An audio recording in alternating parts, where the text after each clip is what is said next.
Welcome back to Red Devil Stadium. We had to close out due to the national anthem a little bit weird, if it to be said. So we'll thank Marcia Terry for her production and her sponsorship of our sit down each week with head coach Trent Walker. So Greg, got business to take care of. Red Devils lost a squeaker last year to Danville in the fog and the rain and the mist and all that by one touchdown. So payback time for the Red Devils. It was a tale of two halves last year.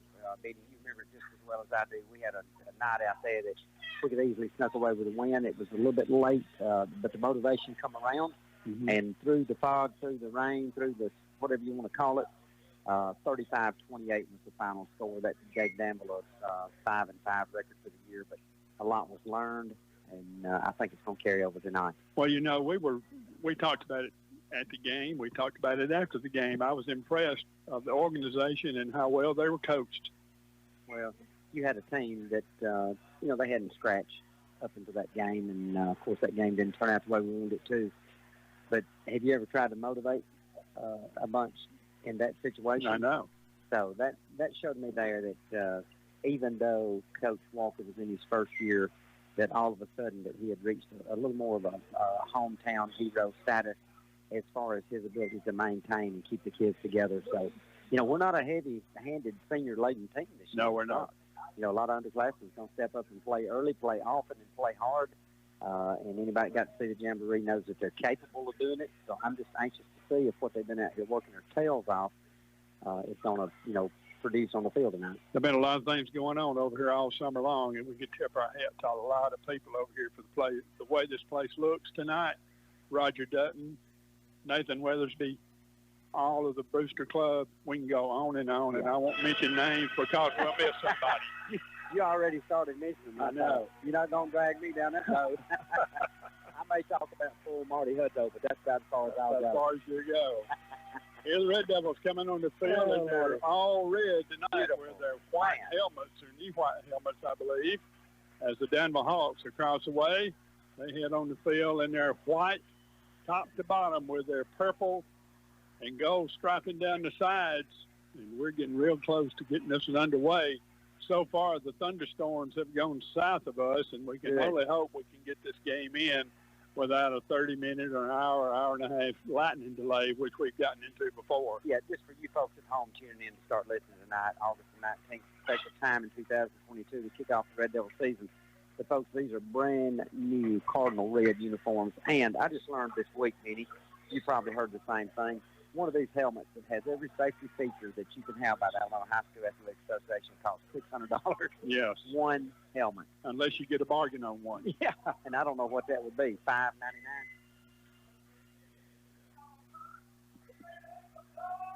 And Coach Walker in his talk to Rotary yesterday said they have them refurbished annually. So not every 2 years, not every 3 years, but annually. It's just cannot, run any errors with that situation. Well, taking care of the safety of the players, don't you think? That's right. So you got to have your priorities, and they got to start like that. Hey, and it was also good tonight to have the support of our new principal, yes, Miss Kilpatrick, right there at the gate, welcoming everybody in, and also Miss McGregor, right down here, very proud of everything that's going on tonight. So welcome those two ladies. Doyle Hensley also. Yep. Look forward to working with those three ladies and gentlemen. Here we go. Eric Gordon's got it teed up at the 40-yard line, and he'll kick from right to left. Here, as we start the game, his kick is away. It'll go over to the right side. It'll be gathered by an up back, 30, 35, up to the 40, and out to about, just short of the 35, I should say.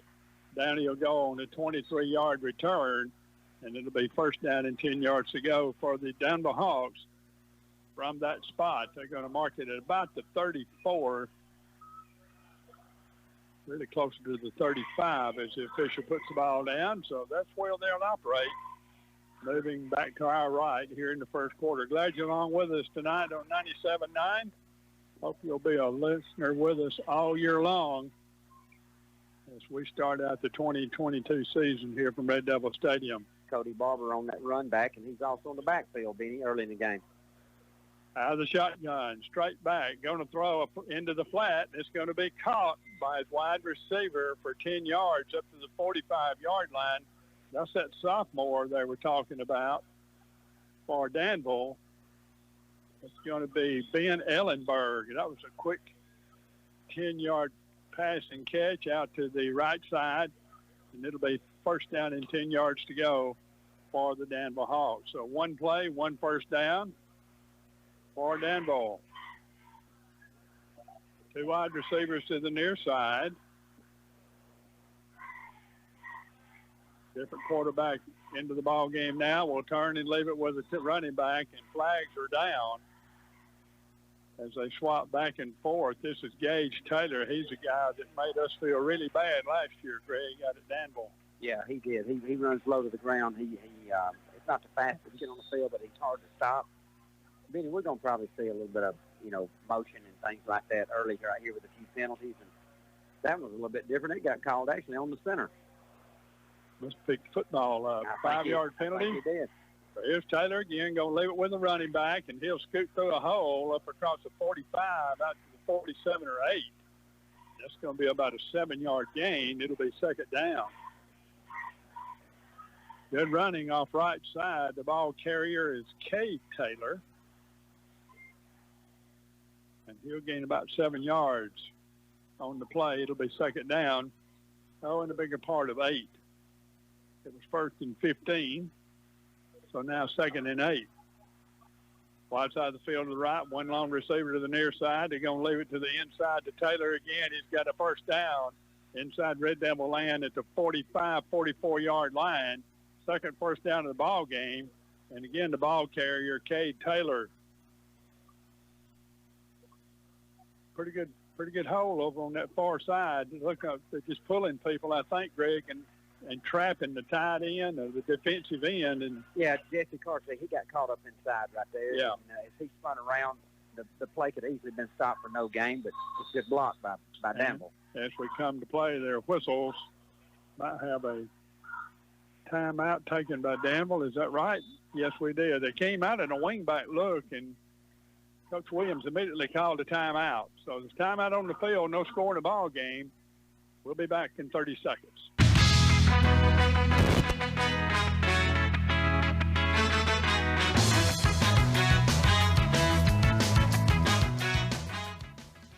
Today's broadcast is sponsored in part by Pepsi-Cola of Decatur. Pepsi-Cola has always been a big part of any sporting event or special event in Lawrence County. Hey, look around. You see Pepsi signs everywhere.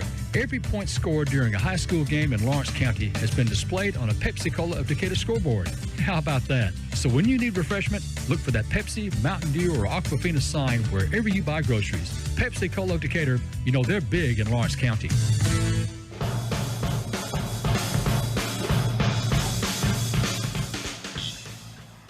Welcome back to Red Devil Stadium. Early timeout in the first quarter taken by the Danville Hawks as they had a little drive going and came up to the line ready to run a play, and the coaching staff called an immediate timeout. So when play resumes, it'll be first down and 10 at the Red Devil 43-yard line with Danville on the move with 10-10 in the first quarter. Here's a man in motion. Straight back. They're going to throw it on a penalty play. Here's trouble in the backfield, and they're going to call intentional grounding too, I think. Then maybe not. Yeah, he was outside the tackle box pretty easy there. Yep. That's going to be Taylor that was pulled to the ground. Good defensive effort by the Red Devils that time. But I think they're going to get Danville for being in motion. And all this prior to the play ever being run, really. It was an immediate flag. Yep. So we'll see what the officials got to say about this one. White Kelso did a really good job. Then he just extended the play, unaware that a flag was thrown. Well, the officials talk about it before the call is made. Mostly could be a 5-yard penalty. It looked like the wide receiver might have gone about a half step too quick. Intentional grounding now is going to be the call against Danville. So they're going to change it from what might have been a motion penalty to intentional grounding. So we had the dead ball, flag right here. Yeah, got one there and one here. in about the 48 of Danville where the intentional grounding flag was thrown, and I didn't actually see it thrown. He may have just he just dropped it just moments ago. They're going to have a discussion. So I think they'll pick up the 5-yard flag and take the intentional grounding penalty. No, they're going to call this legal procedure and legal procedure declined. And then they're going to take the longer penalty with loss of down. Absolutely. So what a break for the Red Devils. You know, this is where if you're not careful, you'll get into 5-down territory. That's right. Colorado real quick. You know, they're not ashamed of it. I understand take what you can give. They did get a national championship out of there, but that 1 needs to go to a 2 over there. And they still hadn't moved. They haven't moved yet, the down marker yet. So they still got to move it. And that is yet to be done. They haven't walked the penalty off yet. I guess that's the main reason. So from the 48-yard line, the official holds the ball, and we'll walk it off, I suppose, when he so desires. For a minute, I thought I was confused, but now I know I am. It does give us just a minute to talk about our starting defensive line. We've got Jesse Carty and Wyatt Kelso sharing time out at the left tackle spot. We've got Wyatt Knight and Keon Dave at the guard, and then Cooper Wilkerson and Christian Graham at the right guard. Then Sandra Billings and Wyatt Kelso splitting time at the other tackle spot. So. The penalty's back to the Danville 46-yard line, and they'll turn and leave it with their running back on a second down and about 18 up to about the 48-yard line, and that'll be third, and we'll call it 18 again. Tell you what, Wyatt Dutton did a good job right there, Benny, because, you know, that little delay handoff, little draw, as we always called it, one broke tackle away from probably a first down. Good article about Wyatt in the Daily this week. He's the only returning senior on this team. Here's a give on the inside handoff, and down will go the running back. You called his name. There he was. There's his number. Yep. Big number 3, the ball carrier for Danville. That's going to be Gage Taylor, and he can't get out of the backfield. Cooper Wilkerson and Wyatt Dutton just having their way with the offensive line right now. It's a good sign early in the game. So here are the Red Devils. They will send Dawson Mitchell back deep to receive the punt. The line of scrimmage, the Danville 45-yard line. There's a snap. Kick is away. Line drive. Mitchell's going to catch it on the run, and he'll come up to the near side, tries to fake a guy, fake another guy, 25, and down at the 26-yard line. Good open field tackle that time by Cody Barber. 11-yard return, and that's where the Red Devils will put the ball down. First down and 10, and they're going to mark it right about the 26, maybe even the 25-yard line down to our right. 8:41 to play in the first quarter of the 2022-2023 Red Devil season. A lot of discipline in the blocking game right there. Gage Taylor did a good job. He could have very easily blocked in the back, and you seen him throw his hands up. He could hear a coach in that helmet. So here's the Red Devils. Parker Frost got him up there. First and 10, going to turn, leave it on the belly, play on the inside, and down will go the runner for the Red Devils. That's going to be Sutton Phillips. And linebacker or defensive end, whatever you want to call him, on the other side over there for Danville made the tackle. Be a loss of 1.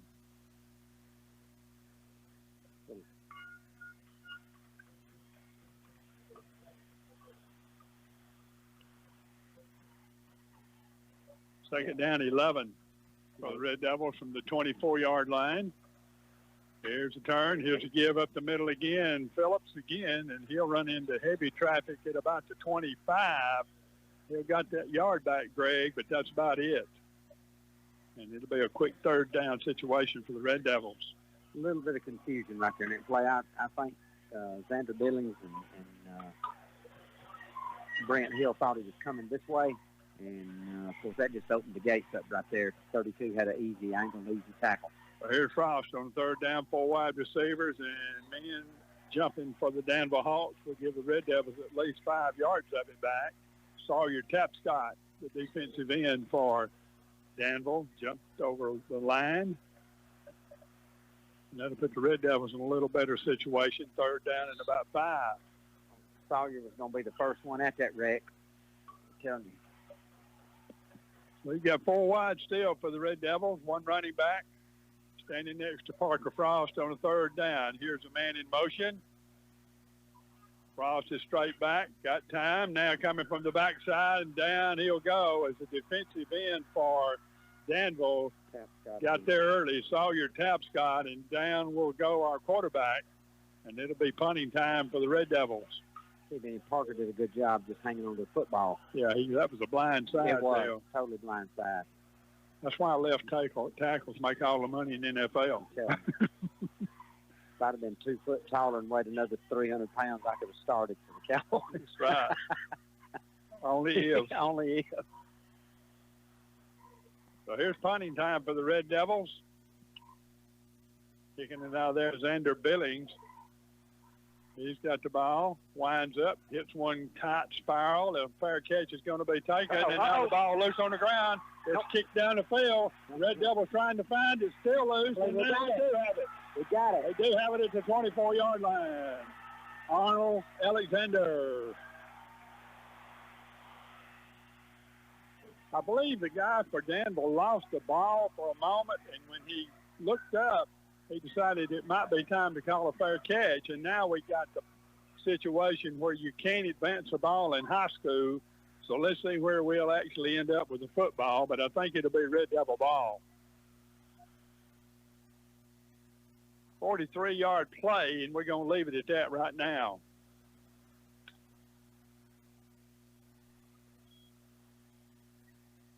I mean, don't be surprised right here if you don't see a little swing route to Sandra Billings right here, number 27.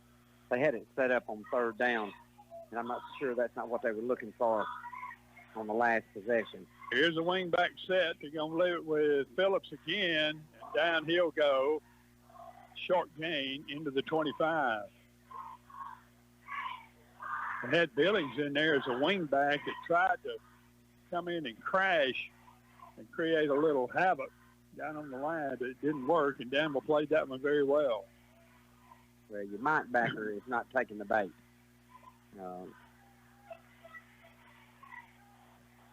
Here's an H-back over to the right now. That's Billings. Going to fake into the middle. Frost sets up, fires over the middle. He's got a man. We got a touchdown. Right there. Right down the middle it goes to Caden Ware. We got a flag. Uh-oh. That was a great pass by Frost. He put some mustard on that one, and Ware was wide open. It's 27 yards if it stands. So let's see what we have. The legal receiver downfield is going to be the call. They got onto that last year, and that seemed to be the flavor of the year as far as the penalty went for a long, long time, was their legal receiver downfield, because that's going to nullify a touchdown for the Red Devils. It happened in a hurry for it to be that. It had to be. I just, that's a lineman downfield is what it boils down to, and he had to be real quick to get down there. Yeah. And now a timeout is going to be taken, a heat timeout, I believe, with 5:41 to go in the first quarter. No score in the ball game. We'll be back in 1 minute.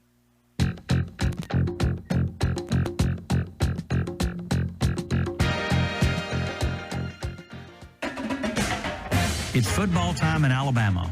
Our students are learning big American lessons. You can start with your God-given talents, and through practice, hard work, and sacrifice, you have the ability to become champions. This is Congressman Robert Adderholt. May God bless all of our students representing our high schools during this season, and may God bless the United States of America. I'm Robert Adderholt, and I approve this message. When there's sunshine outside, your vehicle is telling you to go to Shine Time Superwash, located in the Walmart Shopping Center next to Sonic. Open 7:30 a.m. to 7 p.m. 7 days a week with a friendly staff always on site. From their basic wash to their best, that ceramic shield for a drier, longer-lasting, shinier vehicle, your ride will look great in about 3 minutes flat. And don't forget those daily specials happening all the time. Shine Time Superwash, it's not just a super wash, it's a super experience.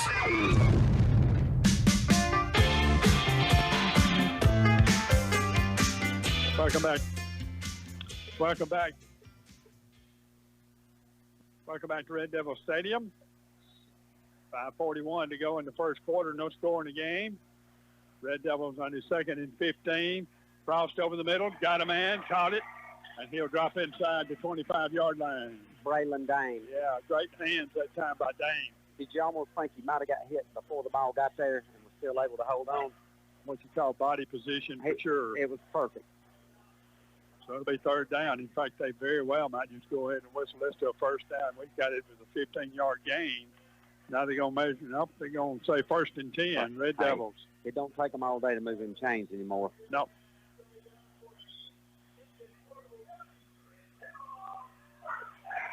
All right, let's see if Peon Days can hold off that defensive tackle right here.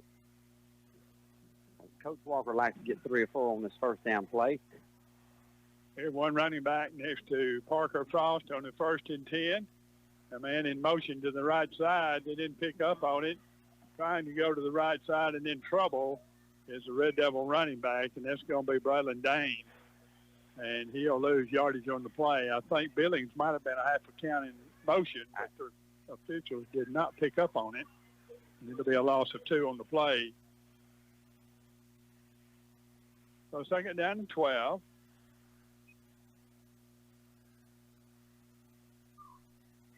Ball resting at the Danville 19-yard line with 4:22 to go in the first quarter of play.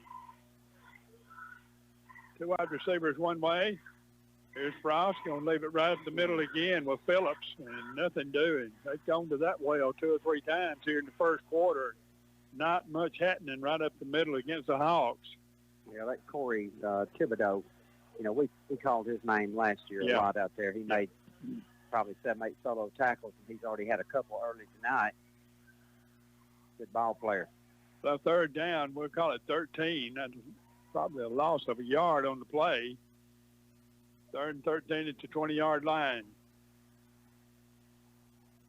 One side of the field to the left, see what they'll do. One running back behind Frost, got time. Now here's trouble coming. Goes to the right side, fakes it to the outside. Might broke one tackle, broke another tackle, and it's knocked out of bounds at about the 10-yard line on the far side. Gain of 10 yards on the play. So let's see if they let Eric Gordon take a shot at this one from about 21 yards. That's going to be the case, I think. As he comes on the field. Number 12 will be kicking. Let's see who our holder is this year, Benny.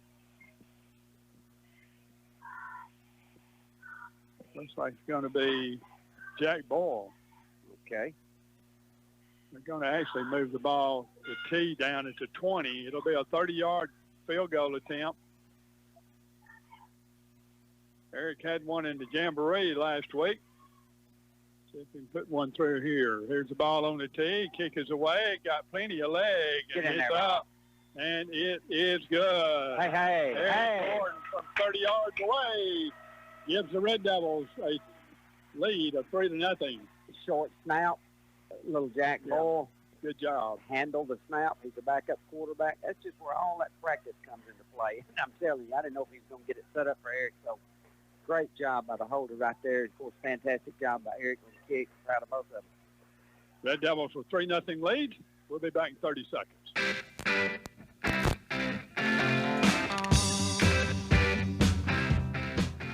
This broadcast is brought to you by Filtech. Located in Cortland, Filtech brings you over 25 years experience formulating custom water treatment blends that meet your specific needs. Since 2014, Filtech has provided custom chemical blends for industrial boiler water and cooling tower treatments, as well as a manufacturer of aluminum salt coagulants that serve many municipalities. From 50 pounds to 45,000 pounds, they can take care of the treatments you need. 256-637-2843. That's Filtech in Cortland. 30-yard field goal by Eric Gordon gives the Red Devils a lead, 3-0. Good job by Jack Boyle, like you said, Greg, getting that one on the tee. I'm telling you, fantastic job right there. And I'm telling you what, that's got to be tough on the Warriors to come out there and, you know, first opportunity, get that kind of a field goal with all the circumstantial situations that's going on. We got to watch this little scat back, Benny. I'd be careful where I kick this ball. So here's Gordon to kick it off down to our left. This is off to the right, sort of a squib kick. Going to be taken by an up back, and he immediately will hit the ground with a knee at about the 37-yard line. Not a bad move right there. I tell you what, you don't want that little Cody Barber to get a chance to outrun anybody because he'll do it. He can. Yeah, he can. Absolutely can. So they're going to stay line of scrimmage at the Danville 36-yard line, and that's where the Hawks will put it in play, first down. Got some other games going on tonight, Greg, some big ones. Well, we're looking forward to finding out about the Wilson and Hatton game. Anybody that's got my number, text me something on that one as soon as you get a score. Austin and Hartsville's been talked about all week long. Pick up the paper, that's what you're going to see. And we'll get to a few of the other area games here shortly.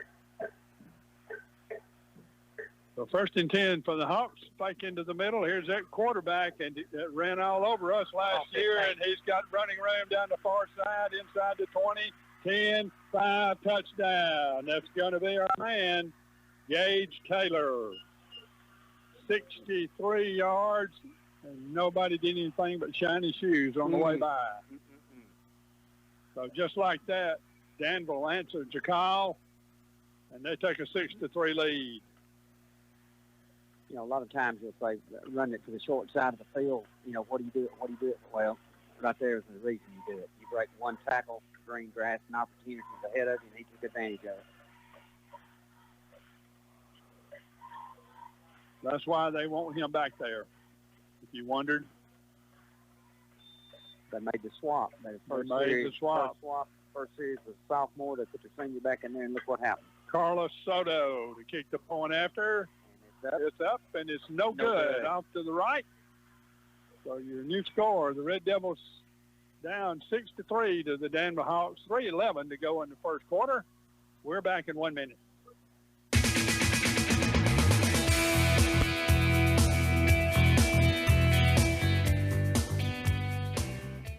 Stop at Guthrie's, the original golden fried chicken finger specialist, and you'll see why people drive from everywhere or have DoorDash deliver to you that golden fried chicken. There's the Guthrie's box with chicken fingers, fries, homemade slaw, Texas toast, and that delicious one-of-a-kind sauce. And if you're eating light, Guthrie's serves salads with a choice of grilled chicken too. Pickup or delivery, Highway 157 in Moulton.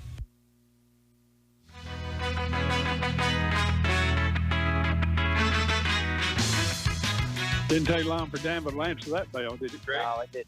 It sure didn't. And you know, that's what we got to defend, the big play. Coach talked about it yesterday. Here's Soto to kick off for the Danville Hawks. Kick is away.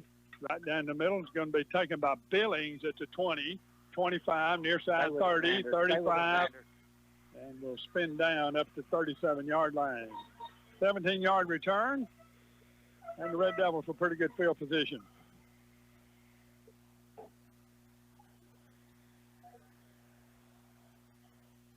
First down and 10. So far, a pretty night for football, as long as the Lightning and the Thunder will stay elsewhere. See what, Benny, so far, not a lot of mistakes by either team. No, really, you're right. Good first quarter, 3 minutes left. So here's Frost, 1st and 10 from the Red Devil 36, and he hits it right down the middle to Phillips, and he is absolutely mashed by that linebacker. That's Mitchell Owens. Mitchell Owens getting in on the action. Nobody evidently touched him. I bet Phillips would buy somebody a cold drink if they would. Yeah, I'm telling you. Coach, let's not try that play again. No. Maybe on the next play. Give me a minute. 2nd 13 after a 3-yard loss back to the 34-yard line. Here's the turn. Give to Phillips into the middle. Here we go. 40, best run of the night. Inside the 50, and down he'll go. Dutton Phillips across with a first down into Hawkland. It'll be 1st and 10 after a 17-yard run. Right. That time they sealed off that defensive end has been creating havoc all night long. And it's 1st and 10. tell you what, had a big block right there by Brent Hill. And it paid off, just kept him to the inside. Big 17-yard gain right there. Grandmama Brenda had to enjoy that. She's listening tonight. Here's Frost, straight back. There he is. Into the flat. Now he's got an open spot to the right. Throws it over the middle. Got a man. Caught. Into the 35-yard line. Good job in there. Good catch by the Red Devils. Braylon Dame, his second catch of the night. Another first down for LC. Number 3.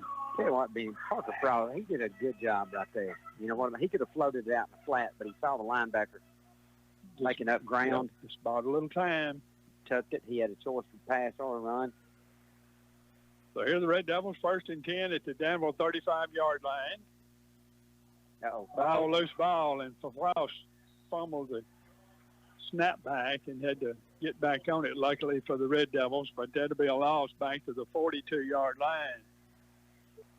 6 yards, minute and a half to go in the first quarter. We'll see if Coach Williams saw what I saw right there, because I think A.J. Alexander is fixing to get some action right here. Yep, A.J. in the ball game, first time tonight. They're going to fake into the middle, rolling to the right. Here's Frost, shoots it over the middle. What a great catch. 30, 25, spinning into the 20-yard line, and that was a monster catch by Brody Bean. Unbelievable, 22 yards and another Red Devil first down. You're talking about stretching out for one. And he knew what to do with it after he caught it. They're actually going to mark it at the 21. That's a 22-yard gain. Got an official timeout here. Might have been 22, Greg. It might have been Brady Henderson. No, that was Little Bean. Little Bean, yeah, you sure? Yeah, he actually got shook up on the tackle. He's right here on the sidelines. Okay. And also tonight, got a little action. Decatur Heritage is at section. Randolph is visiting our neighbors to the east, West Morgan. Decatur is at May Jemison. Plainview is playing Priceville at Priceville. Ardmore at West Limestone. Anxious to hear the score from that game. Yep, that's one of our future region opponents, the Ardmore Tigers. Here's a fake in the middle. Now they're going to run it to the near side, inside the 5 to the 4. That's Alexander. And he runs it down inside the 5 to the 3-yard line. AJ's first carry of the ball game. It'll be first down and goal to go for the Red Devils. Somewhere around an 18-yard gain, something like that. And it'll be first down and goal to go for the Red Devils at the 3. Here's Wyatt Dutton in the backfield now, sort of that full package, and they're going to leave it with number 6, and he'll spin down to about the 1 and a penalty play.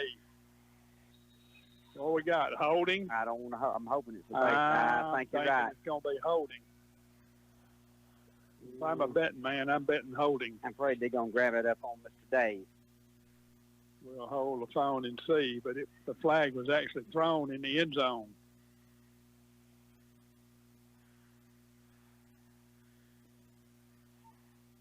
"19 seconds to go in the quarter."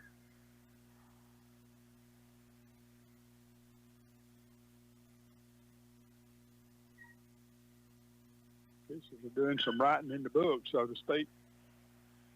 So we'll hang on here and see what they got. Came over and talked to Coach Walker about whatever it is. But generally, when they get that book out, it's not a good sign. Vinny, let me correct. Had a big third down stop on Danville's first possession. It's not a big deal, but I was saying that Wyatt Dutton had gotten the backfield and made that stop. Actually, it was Wyatt Knight. And anybody listening at home, we get them right most of the time. If we get them wrong, we'll fix them. I know these grandmas and grandpas, they like to know what's going on. So there you have it. That is a 15-yard penalty that really hurts big time. That moves the ball all the way back out to the 16-yard line. And it'll be second down and goal to go for the Red Devils now from the 16. with 2 wide receivers.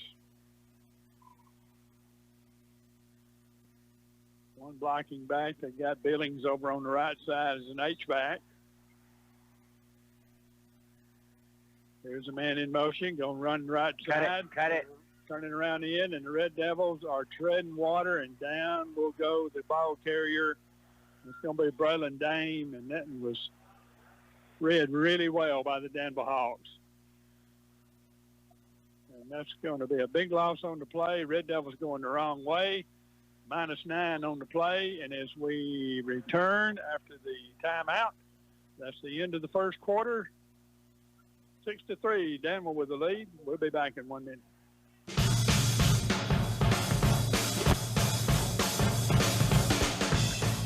When you need auto body repair, you need a name you can rely on. It's Charlie's Body Shop. It doesn't matter if your vehicle is big or small, foreign or domestic. Charlie's Body Shop takes great pride in the way they do business. Charlie's Body Shop, Highway 157, just north of Moulton, 974-9172. A proud supporter of 97.9 for over 18 years, and a proud supporter of sports in Lawrence County even longer. Your Lawrence County Exchange, now known as Tennessee Valley Co-op Moulton, reminds you that they now offer you more in their recently remodeled location. Have you been to the Co-op lately? There are more choices, more service, and more savings throughout the store. The Co-op is also your home for the animals in your life, from your cattle to your pets, for the farm, for the homeowner, and for you. That's Tennessee Valley Co-op. You know, Lawrence County Exchange, Highway 157 in Moulton.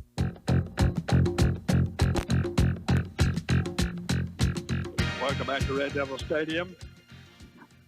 We still got a few seconds to go out of the break between quarters. 6-3 Danville. Red Devils had it first and goal at the 1. And now we're looking at 3rd down and goal to go from the 26. That came after a 15-yard penalty and a loss. Yeah, loss of about 9 or 10. A little trouble getting out wide. A little inside pitch right there. It's actually a pass. The stats will reflect it as a pass. You're right. Little shuffle pass. So let's see what the Red Devils will pull out of their basket of tricks as they look at 3rd down and goal to go from the 26-yard line. A lot of success passing in the middle of the field. And I tell you what, it's a lot of where they're double covering on the far side, leaving the right-hand side. Brody Bean's going to be man-to-man. I wouldn't be surprised to see Frost try to hit Bean. Here's Frost. He's looking for Bean. Right, looking. He may have him. He may have him. Oh! Can't make it. Good lob pass. Just couldn't make it in there. And it'll be 4th down.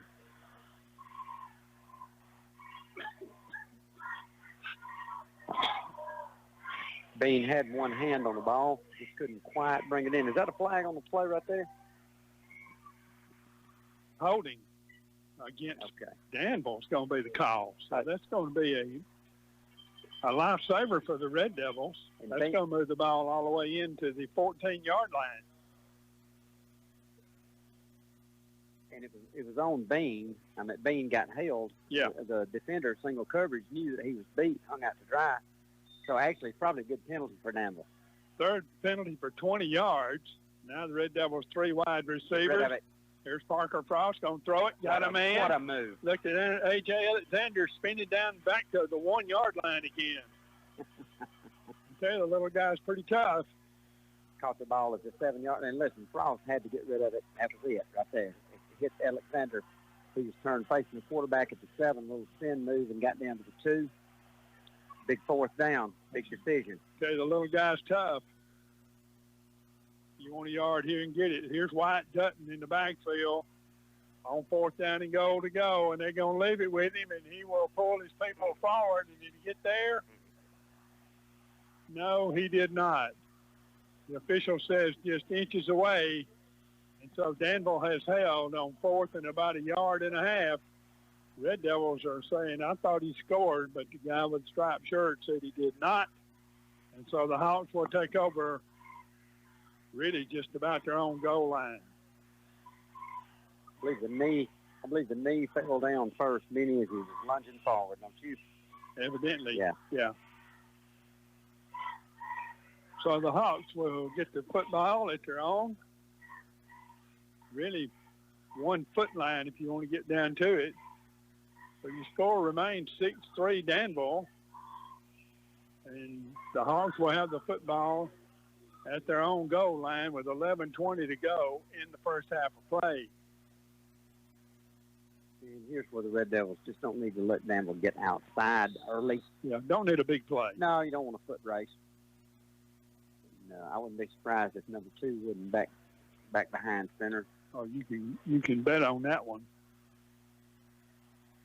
And he is. Okay. It's going to be Gage Taylor. And they'll move the stack with him, and he's still on his feet pulling people all the way out to the 10-yard line. Good gracious, what a surge by the interior line of the Danville Hawks. That's going to be right at a 10-yard gain. The ball was, they're going to give him 9, but the ball was right on the goal line, and they didn't do anything fancy but just line up and say, here we come. It'll be second down the yard. It's a good time for a turnover for the Red Devils right here. Come on, defense. Wing back to the right. You're going to turn, leave it with a little running back. He's got running room and a first down up to the 15-yard line. Ball carrier is going to be Cody Barber, and it'll be first down number 4 in the ball game for Danville. Did a good job cutting back on the inside of a block that time, Greg. Well, it didn't take him long to go from standing still to wide open. Right. Pretty quick. Yeah. 10 minutes, 20 seconds to go in the first half. Try to get us some scores along the way as soon as we have an opportunity, see what's going on around North Alabama. Here's first and 10 for Danville. They're going to leave it with the same guy again. That's Barber, and this time nothing doing. Wyatt Dutton got him over there along with the Red Devils, Nathan Mitchell. It's going to be a loss of about 2 yards on the play.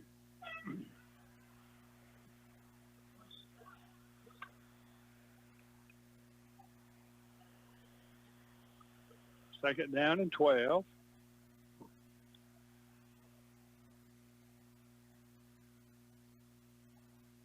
Danville's taking a long time getting the play in the ball game.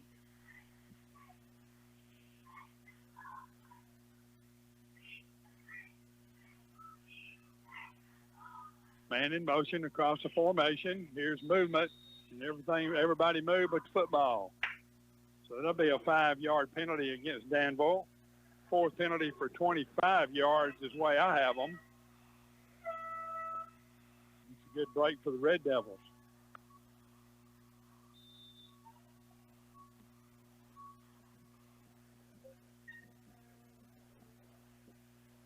So it will be second down, and we're going to call it close, 18, 19 yards to go. The ball resting at the 8-yard line now. The first down would come out at the 25. You don't want your secondary to go to sleep right here. I don't think they're going to throw the football, but you just can't tell about this bunch. Got Ellenberg in there, and they're going to leave it with the first man through. That's Barber, and down he'll go. Good tackle by the Red Devils on the far side over there. White Kelso did a good job just running interference right there on the defensive line. Caden Norwood found him on a good tackle over there on the far end. So it'll be third down. Danville is 0 for 2 on third down tonight. Here they are, third, and still about that same 17, 18 yards to go. The Red Devils can get a big stop here. You've got one-on-one coverage out to the near side. Here's movement on the play. Is that going to be the Red Devils encroaching? Saw a linebacker jump, but he wasn't close enough to create a problem, but it must have been a down lineman that went to. 3 penalties for 25 now against the Red Devils, so this has been penalty second quarter. Both teams, most of them's been dead ball, except that big holding call against the Red Devils early. Right. Here's third down and 12. Ellenberg back, looking, fires into the flat. Got his man, but he's in trouble, and down he goes on a good open field tackle over there. That's going to be Caden Norwood again. Made a big play on the far side, and it'll be punting time for the Danville Hawks. And with any luck at all, the Red Devils ought to come out of this. Good field position. You got back deep right there, Benny, to return the punt. I believe that's going to be Arnold Alexander, but I'm not sure about that. Don't look like him. I don't know. Got him sideways. And here's stoppage in play as the ball snapped. The illegal procedure is going to be against Danville. 5 penalties for 30 yards now. I believe that's Dawson Mitchell.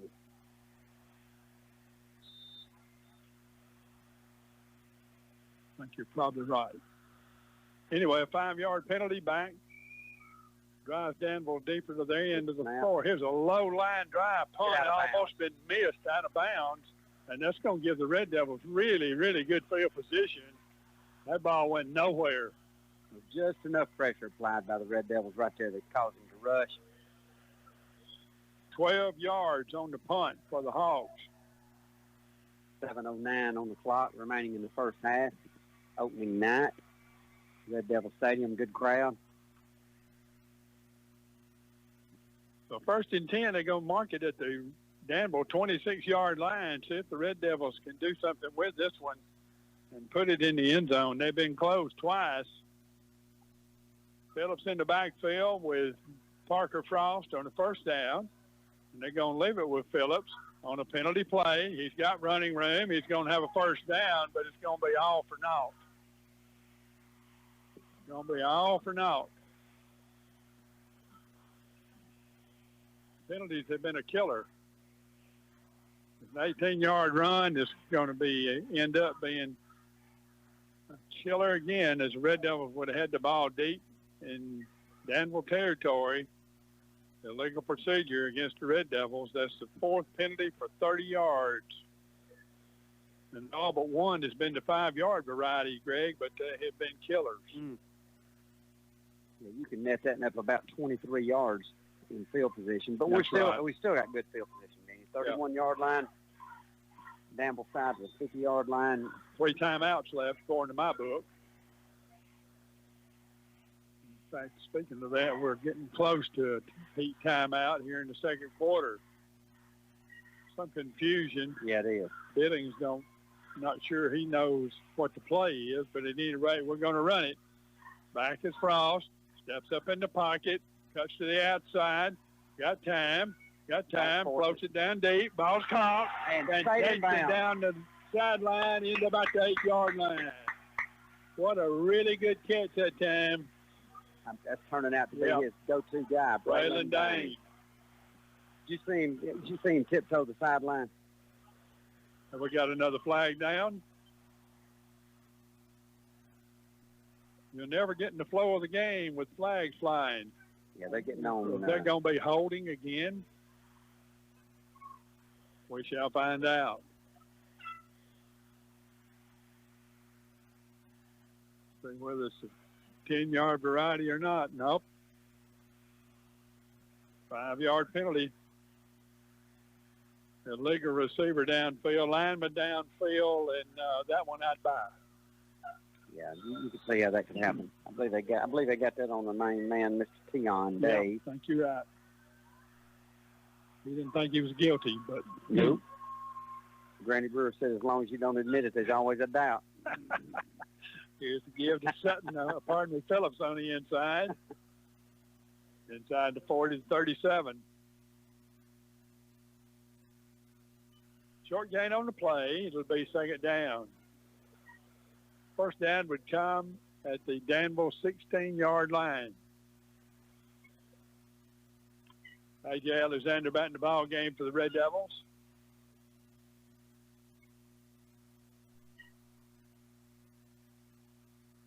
Clock running with 6:15 to go in the first half. Glad you're along with us tonight on 97.9.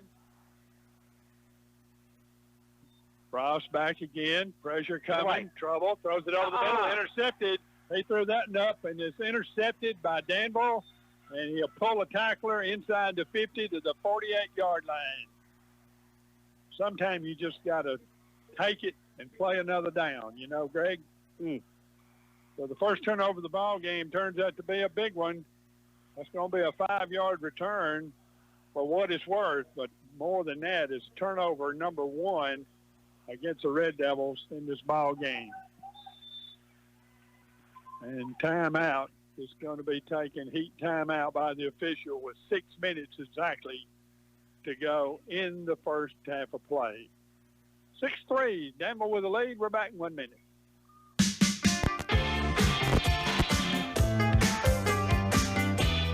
Stop at Guthrie's, the original golden fried chicken finger specialist, and you'll see why people drive from everywhere or have DoorDash deliver to you that golden fried chicken. There's the Guthrie's box with chicken fingers, fries, homemade slaw, Texas toast, and that delicious one-of-a-kind sauce. And if you're eating light, Guthrie's serves salads with a choice of grilled chicken too. Pickup or delivery, Highway 157 in Moulton.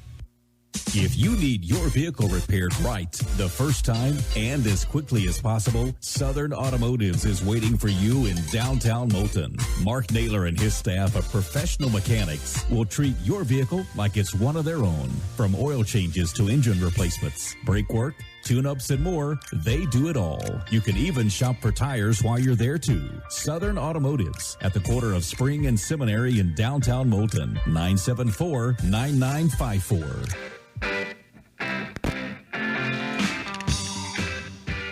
Welcome back to Red Devil Stadium. 6 minutes to go in the first half of play. Danville, after the turnover, will have it 1st and 10 at the Red Devil 48-yard line. See how the Red Devils respond. Gage Taylor turns, leave it with the last man. Loose football, Xander Billings stripped the ball, and then recovered the ball. What a great play by Billings. That was a one-man show. Stripped the ball and got the ball. How's that? Benny Williams made the call. What about all that? Look at that. You had the bird's eye view. Great job. Great job, 27. So the Red Devils will have the ball at midfield. Special hello tonight to Britt White. I know he's listening. And the family. Holding down that Wren Highway. Yeah, Leonard and Linda Pearson, ardent listeners. Bruno and Ann saw them last night. Supporting the Red Devils as always. Here are the Red Devils at midfield. 3 wide receivers to the far side. Frost back. Got time. Going to go deep down there. The ball is out of bounds and incomplete. Intended for Brody Bean. You know, Ben Ellenberg guarding him man-to-man, that turned out to be a pretty good little matchup right there. Yeah. A lot of one-on-one matchups right here. So far, Danville has not been able to guard Braylon Dame, especially in the middle of the field. They've got Braylon has found a soft spot right there. So if our offensive line can give Parker Frost just a little bit of time. He's got that skinny post anytime he wants to. Give him a little time. Here's A.J. running the ball 45 into the 44-yard line. 7 yards on the gain. It'll be 3rd down. A.J. Alexander, you know how a lot of people built like him is strong from the waist down. His upper body's strong. Yeah. You know, he'll shake off that first tackler just about every time. Nice little block right there, too. Let me get that young one. Little junior. Colby Sire right there for the Red Devils, number 63 coming in. Keeping offensive line fresh. Red Devils 0 for 3 tonight on 3rd down. Here's a try. Straight back over the middle, incomplete for a diving receiver at the 37-yard line, just off his fingertips. Intended for Ryder McGregory. Yep. So it'll be punting time for the Red Devils. A lot of mustard on that fast ball. Yeah, it was. Just a little low and outside. So Billings to punt the ball. He'll be standing at his own 40-yard line.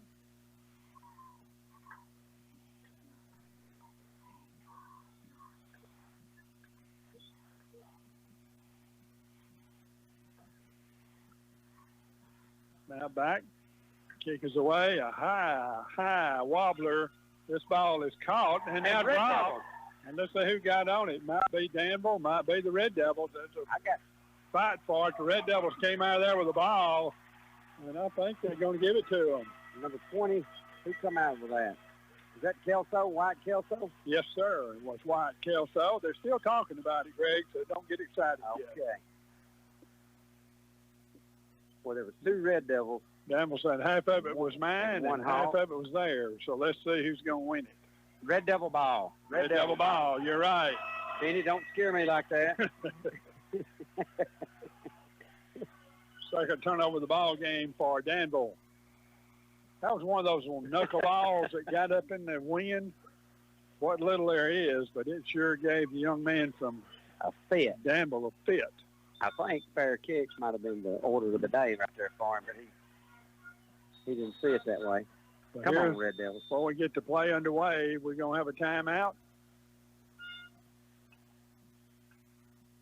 Timeout Danville is going to be the call. That will be their second one of the first half. And we'll take one with them. 5:01 to go in the first half of play. 6-3 Danville. We'll be back in 30 seconds. Locally owned and operated, Brewers Heating and Air Conditioning has proudly served this area with the finest in heating and air conditioning for over 40 years. Building a new home, remodeling a home, you can trust Norman, Chad, and all the folks at Brewers Heating and Air for your heating and cooling needs. They offer free estimates, available financing, and if you need service even after hours, they have you covered there as well. Your headquarters for quality American Standard heating and air conditioning is Brewers Heating and Air right here in Moulton, 256-974-9204. They want the opportunity to serve you.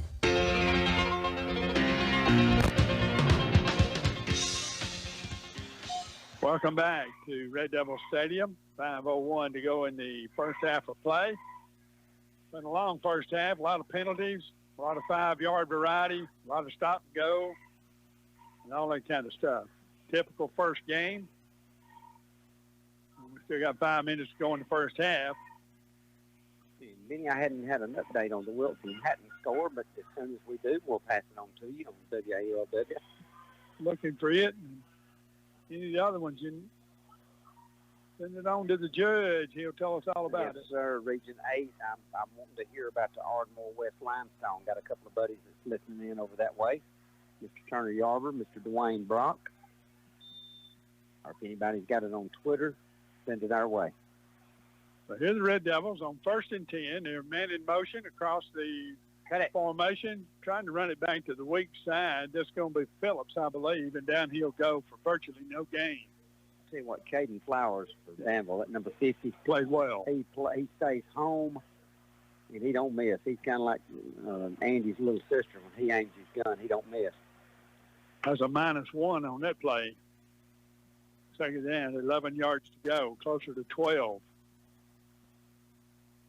You know, Red Devils, they'd like to end this drive with no clock and 7 points, but I think they're going to have to put the ball in the air. Yeah, they've had a hard time running the football tonight.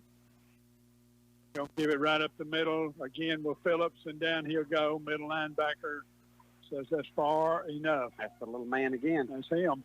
Mr. Flowers. Third down.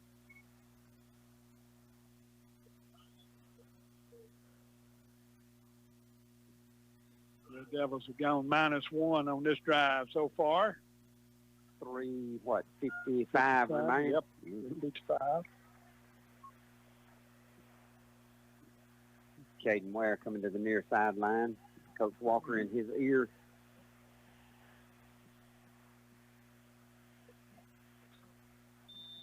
They're just going to let it run down. They're going to take a timeout. They've got 2 more to give, so might as well take one of them. And they will. 3:39 to go in the first half of play. 6-3 Danville. We're back in 30 seconds.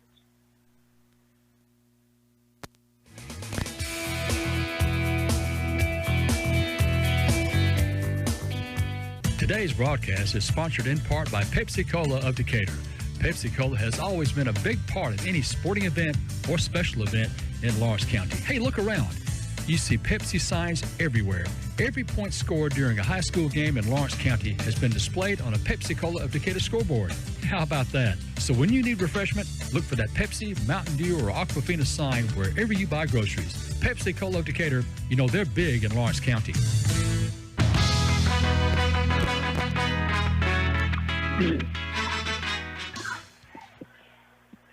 Western Cross Country teams, good luck tomorrow. I think their season opens up in Tuscaloosa tomorrow on the 20th. I believe I'm correct about that. You're right. Heading down, spending the night in Northport, several of them. Yep. So wish them well. Defending ladies state champions going to work tomorrow. And the boys wasn't too far behind them. I saw the Williams twins running the other day. Run right by my house. Yeah. They were at the volleyball match last night, and of course. And I think so. Cohen, Maggie, Katie May was with them. Yeah. Big third down. Back, Frost rolls to the right. Now he's got time. Going to run it down the field and run it out of bounds, I believe, into about the 12-yard line. Save a little clock. 8-yard gain. That's pretty good job that time by Frost to sort of take what they gave you. Well, I'm anxious to see this fourth down call, Benny. Well, I can tell you the call is going to be number 12 walked on the field. Okay. So we have to have another field goal, and let's see where they'll put the tee down. Ball's in the ball game. I think this is going to be another 30-yarder right on the dot. And it will be from the near side hash. 3:33 to play in the first half. Red Devils trail by 3, so this will be good to tie the game up. Yeah. Gordon was good from this spot before. Ball's on the tee, kicks away, kick is off to the left on this one, and no good. And your score will remain the same, 6-3 Danville with 3:28 to go in the first half of play. Plenty of leg, but as Mike Johnson says, his towards was off. Just a little over yonder. Hit it good. Had a little draw to it. Something I wish I could do in golf. So there you go. What is a draw in golf anyway? I don't know. So Danville will have the football with 3:28 to go in the first half of play. And then with a 6-3 lead, Red Devils took the early lead 3-0. Danville had a 63-yard run by their quarterback, Taylor. On the next play, gave the Hawks a 6-3 lead, and that's where we are right now.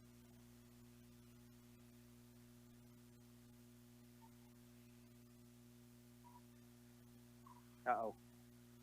Here's a give right up the middle to the running back.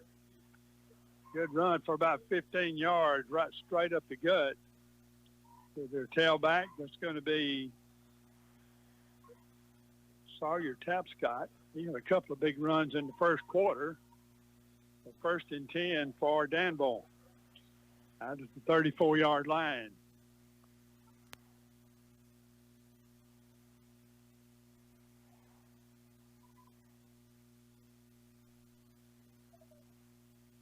Going back over to the right for Danville as they come to the line. Taylor under center, turns, leaves it with the tailback. Good tackle right at the line of scrimmage. Might be a loose ball again. Boy, that was a good lick by the Red Devils. Defensive end played that one extremely well. That's Dawson Mitchell. Dawson Mitchell hit him, and then Caden Norwood just about took his upper half off. So it'll be second down. It's going to be a gain of a yard if that's being sort of kind. Got a score coming in at halftime. I'm at halftime. How about that? Grissom 14, Russellville 13 at half. About it. Get it, Coach Dutton.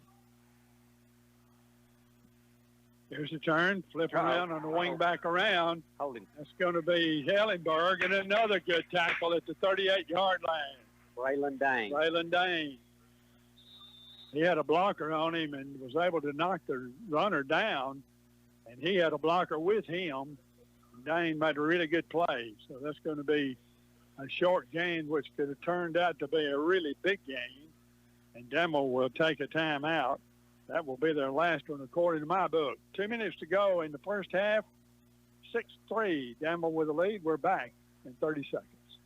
No matter what you choose from the huge menu at John's Barbecue, you know it will be delicious, right?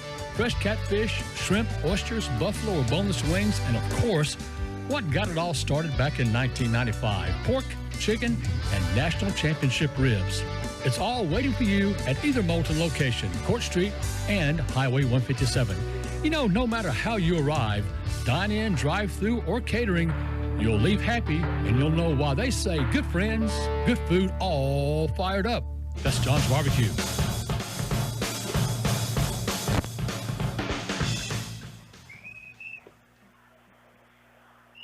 And we're back at Red Devil Stadium. Ball resting at the Danville 38-yard line with 2 minutes to go in the first half of play. Hawks lead at 6-3. And they look at third down. Big third down right here for the Red. You know, they're set up at the 38-yard line? Yep. Man, this is where your defensive backs has got to be careful. Big play. Turn, going to leave it with the wing back going the other way, and he ran into heavy traffic, and down he'll go. They gave it to their fastest, best ball player on their team, and the Red Devils were ready for him. And they ran into the biggest guy. Tell you what, that's Tion Days. Yeah, big job right there by Tion. He's still tore up about that call that went against him. Yep. On the last possession. It was a good call, but you got to give him credit. He hung in there. So the Red Devils have with 2 timeouts, according to my book. I thought Danville had used up their last one, but evidently not, because they're on the side of the field, and the Red Devils will come to the near side with 1:49 to go in the first half of play. That always gets me confused with timeouts with the heat timeout being. Yeah, that seems like throws the next one in there. But so at any rate, we'll see how the Red Devils will handle this one. Down 6-3 with 1:49 to go in the first half of play. Next week, saddle up, boys. I wouldn't be surprised to see Danville come out and line up an offensive play, do that hard count, try to get somebody to jump. What do you got, 4th and 5? Yeah. And then if they don't jump, then drop back and quick kick. You got to give somebody a chance to jump off sides right here. And I'm sure the Devils was discussing it in the huddle right there with Coach Walker. Mitchell going to be back to receive the punt if they do indeed punt. Dawson Mitchell. Well, I was going to say, we'll head out for Guntersville. Yeah, a couple of big road trips. Guntersville, Russellville, and then Ardmore. Yeah. Fried green tomatoes at Ardmore. Saddle up to Shetland ponies. Top of the river, catfish at Guntersville. Yeah, shoot low. They ride. Shoot low, boys. Here we go. Don't jump. There's the snap. Plenty of time. Kick is away. High wobbler. Red Devils are going to take in at the 25 on a fair catch. And that's where they'll have it. First down and 10 yards to go. 34-yard punt for Danville. No returns. So they had 1 for 12 and 1 for 34. And now it's up to the Red Devils with 2 timeouts to see what they can do with it with 1:43 to go in the first half. How far you think somebody could run if we could get a little slip screen right out here on the side? You know, they've had single coverage right here, and Brody Bean's taking the cornerback deep. I'm telling you, it's been wide open, and I'm sure Coach Walker has seen it too. But we'll see it before the night's over. This might be a good time to try it. Well, here we go.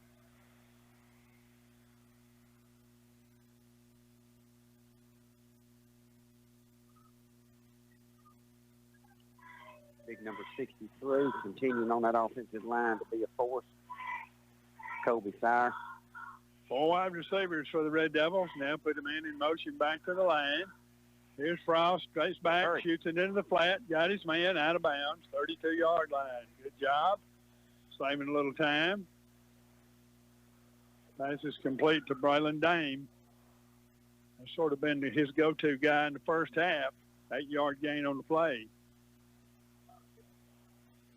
Clock stop with 1:38 to go.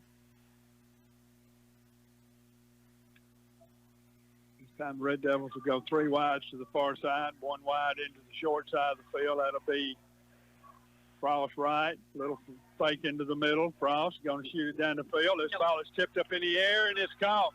And then intercepted up on his shoulder pads. A great play by Gage Taylor. That ball, he ran 5 yards with the ball up on his shoulder pads.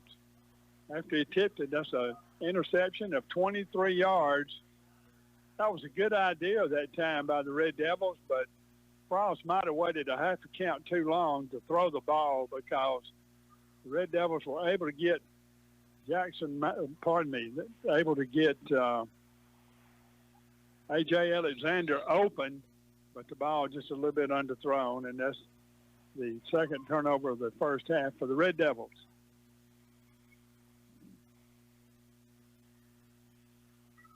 So I wouldn't be surprised to see Danville settle in and be rather happy to go to halftime with a 6-3 lead, but we'll see. Yeah, they're probably going to give number 2 a couple of chances, though, just to break a tackle. And in motion, and we got a stoppage in play. Well, we had 2 men in motion, and number 9 never did come set. They fought that all night. Take it any way you can get it. 7th penalty for 35 yards, and most of theirs have been at the 5-yard flavor.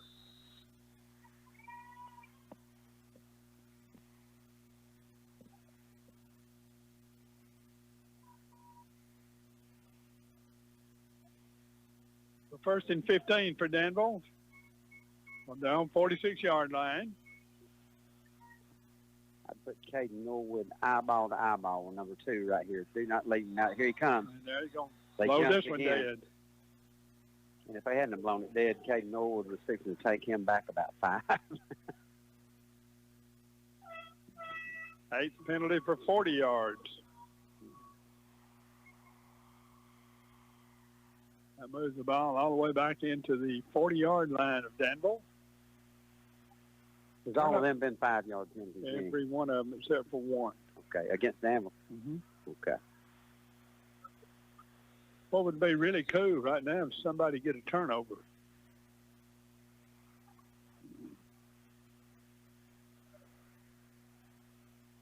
We need one more shot at tying it up and going into halftime ahead. Well, here are the Hawks. First down about 25. Ball was snapped. I'm not sure the quarterback was even ready for it, and he almost fumbled the ball. Now he nearly gets away up to the 50-yard line. It's going to be Gage Taylor, the ball carrier again. That's a good tackle right there by Ryder McGregory. He was not ready for that snap, and when he finally got it, he ran by one would-be Red Devil tackler, and when he broke free, if it hadn't been for McGregory, he might have gone the distance.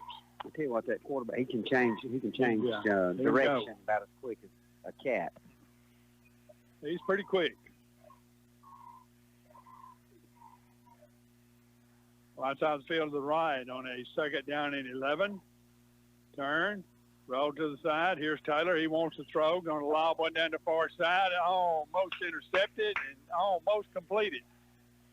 Ryder McGregory almost got a fingertip on it. And the receiver dove for it down there for the Hawks, and he's slow getting up at about the 26-yard line. He's going to be okay. He's going to wiggle his way back to the huddle. With 44 seconds to go, clock stopped. 3rd down. Danville 0 for 6 in the half on 3rd down. Much improved secondary so far, guys. Yep.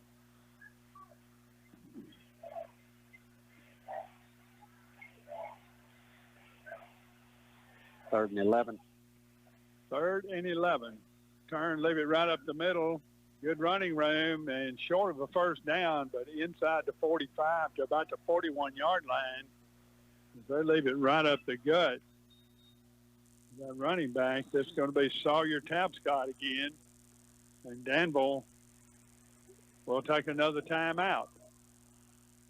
So 4th and a yard and a half with 31 seconds to go. Danville will have the ball at the Red Devil 41-yard line when play resumes. We'll be back in 30 seconds.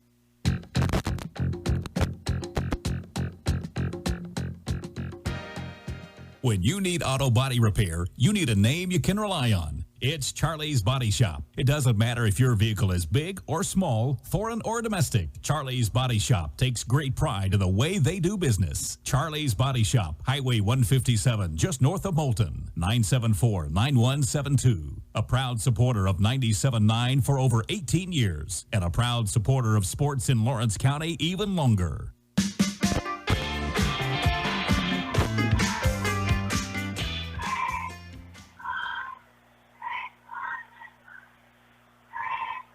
Welcome back to Red Devil Stadium. 4th down and a yard and a half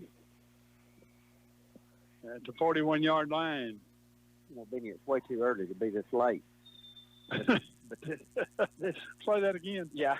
But this is a big play. Big play right here. 30 seconds left. Both coaches are fixing to earn their money. So here are the Hawks. They got to be out of timeouts now. I just think they've had about 6. Different quarterback, number 7 in the game. Number 2 Yeah, down the line. He's going to leave it with his other running back, and he's close to a first down. They have that right up the middle, Cody Barber. Yeah. Are they going to measure for this one? They're going to blow it first down. I think first down. They put 2 in motion right there, kind of a decoy. Yep. And then just slid the little running back right behind them. Chain slow to move. 23 seconds to play. Official timeout. What happened? Never did get set, or was they blow it dead, or whatever the case might be. I think they're waiting on the chains to get set right there to tell you the truth. I wonder.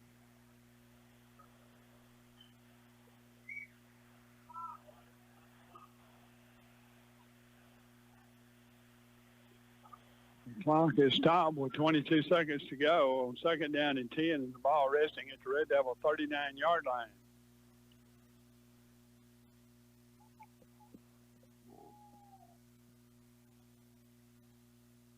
Wing back to the left, 2 running backs. Here's the man in motion, just back completely out of the formation. 9 penalties for 45 yards now against the Hawks.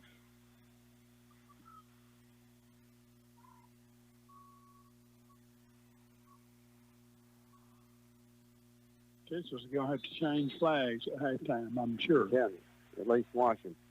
All right, Arnold, you're going to have to help me. We got 9 penalties for 45 yards. Yep. Okay.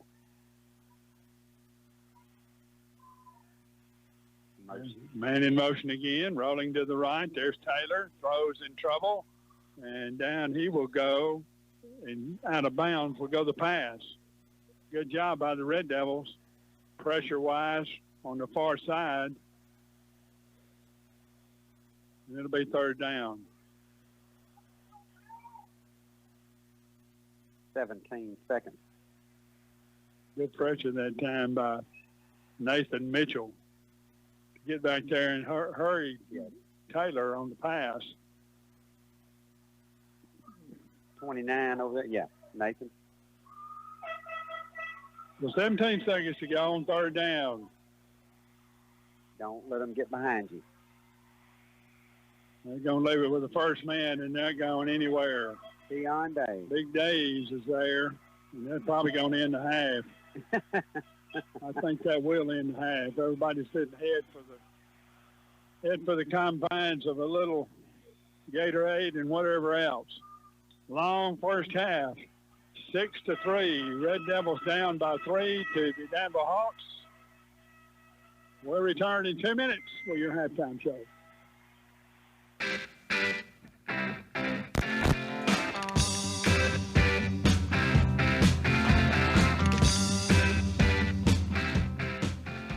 In sports, you want to be a champion. The same is true in portable buildings. So why not visit Champion Portable Buildings, where you'll find a storage solution to fit every need. You'll find all shapes, all sizes, all colors, all kinds of options and payment choices to fit your budget. And they're built right here in Moulton. Log on to championportablebuilding.com to find your local authorized dealer, and you'll discover both affordable pricing and champion quality. For your next storage answer, it's a great day to be a champion.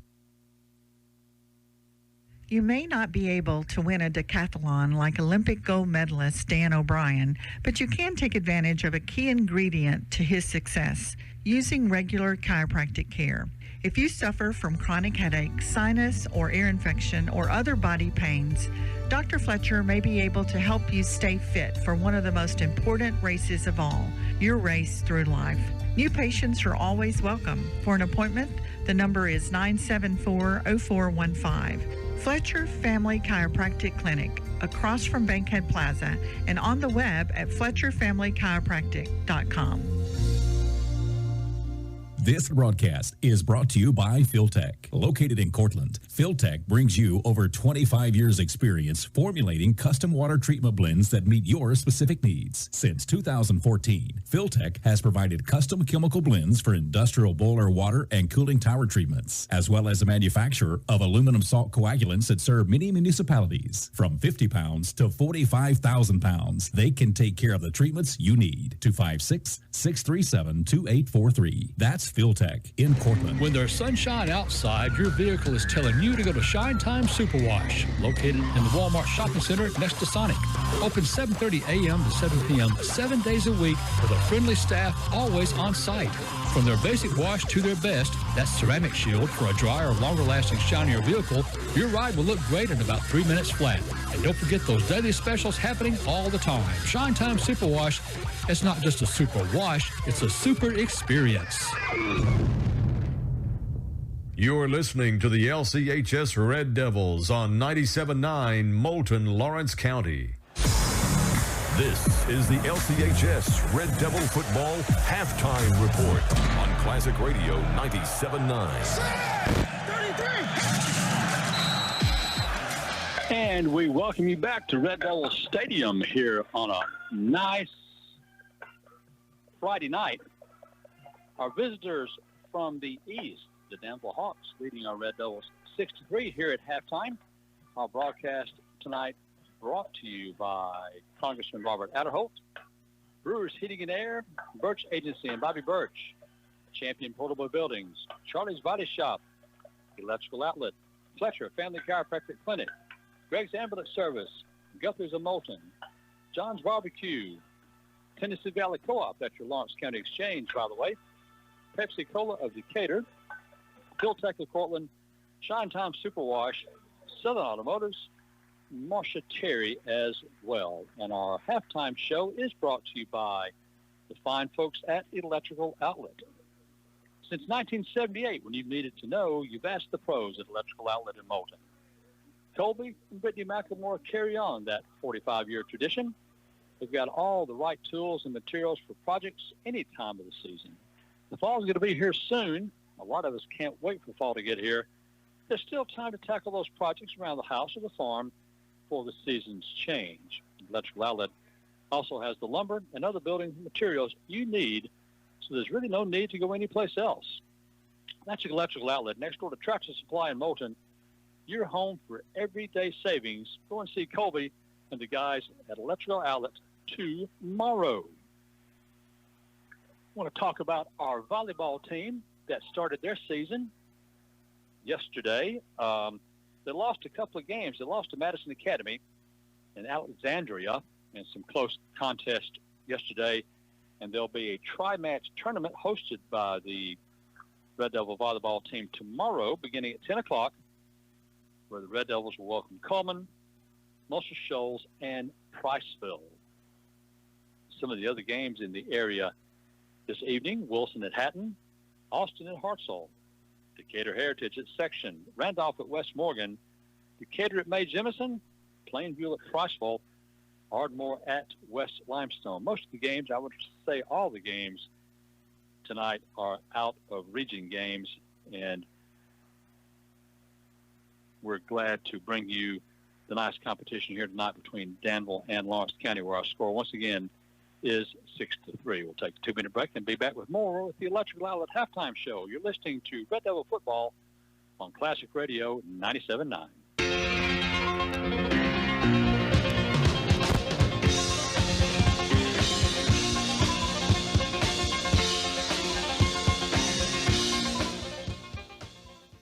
Local Locally owned and operated, Brewers Heating and Air Conditioning has proudly served this area with the finest in heating and air conditioning for over 40 years. Building a new home, remodeling a home, you can trust Norman, Chad, and all the folks at Brewers Heating and Air for your heating and cooling needs. They offer free estimates, available financing, and if you need service even after hours, they have you covered there as well. Your headquarters for quality American Standard Heating and Air Conditioning is Brewers Heating and Air right here in Moulton, 256-974-9204. They want the opportunity to serve you. No matter what you choose from the huge menu at John's Barbecue, you know it will be delicious, right? Fresh catfish, shrimp, oysters, buffalo or boneless wings, and of course, what got it all started back in 1995, pork, chicken, and national championship ribs. It's all waiting for you at either Moulton location, Court Street and Highway 157. You know, no matter how you arrive, dine in, drive through, or catering, you'll leave happy and you'll know why they say good friends, good food, all fired up. That's John's Barbecue.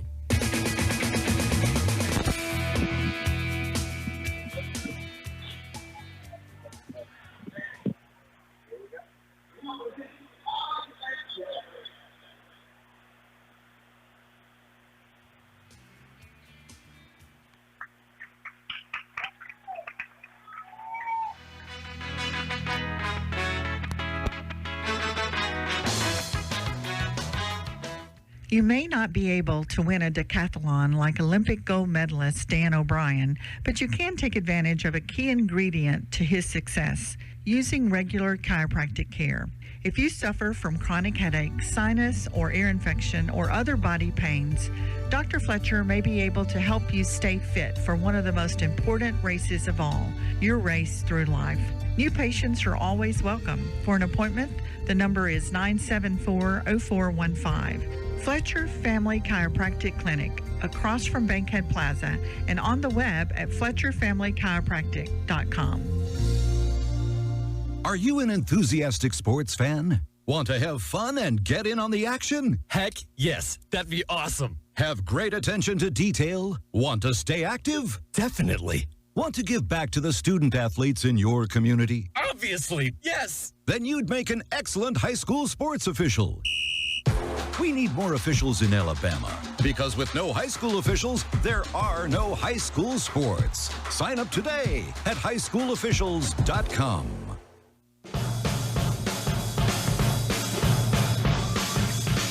Hi, welcome back to the Devil Stadium, the Lawrence County High School Marching Band on the field, entertaining the folks here on the home stand. You know, insurance is all about relationships, that personal relationship with people who live in your community and will be there when you need it the most. At the Birch Agency, they get that. There's an agency with an experienced staff that listens to your needs and understands your pocketbook, too. Independent agents, like the Birch Agency, go through several different companies to get you a great rate, and more importantly, will offer you the experience and professionalism that fits your needs. Let them prove to you that your insurance is only as good as your agent. That's the Birch Agency, 256-974-1110. Speaking of the Red Devil Marching Band, let's listen in just for a minute or so.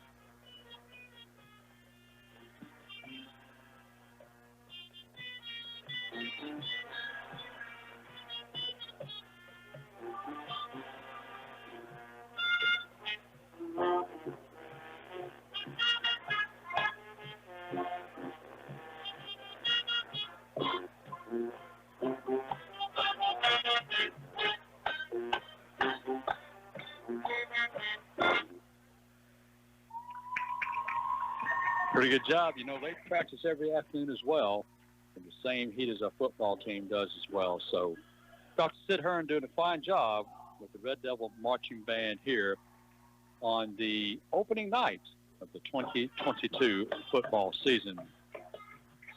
Talking about the region that we're in this year, it's 5A Region 8.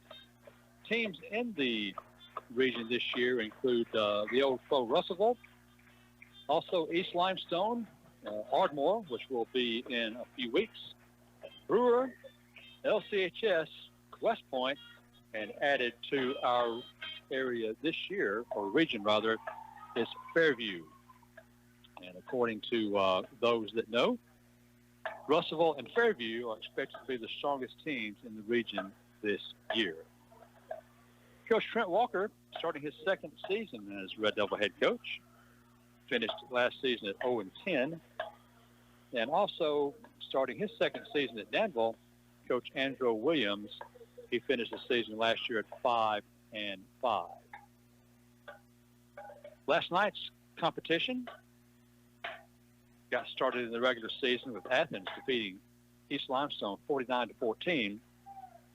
Lauderdale County took care of Tanner 54-30, and Sheffield defeated Elkmont 47-20.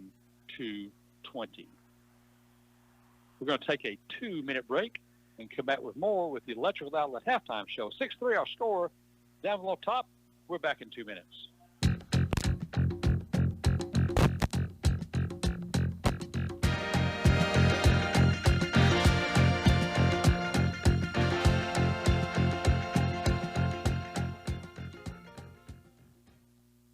When you need auto body repair, you need a name you can rely on. It's Charlie's Body Shop. It doesn't matter if your vehicle is big or small, foreign or domestic. Charlie's Body Shop takes great pride in the way they do business. Charlie's Body Shop, Highway 157, just north of Moulton, 974-9172. A proud supporter of 97.9 for over 18 years, and a proud supporter of sports in Lawrence County even longer. No matter what you choose from the huge menu at John's Barbecue, you know it will be delicious, right?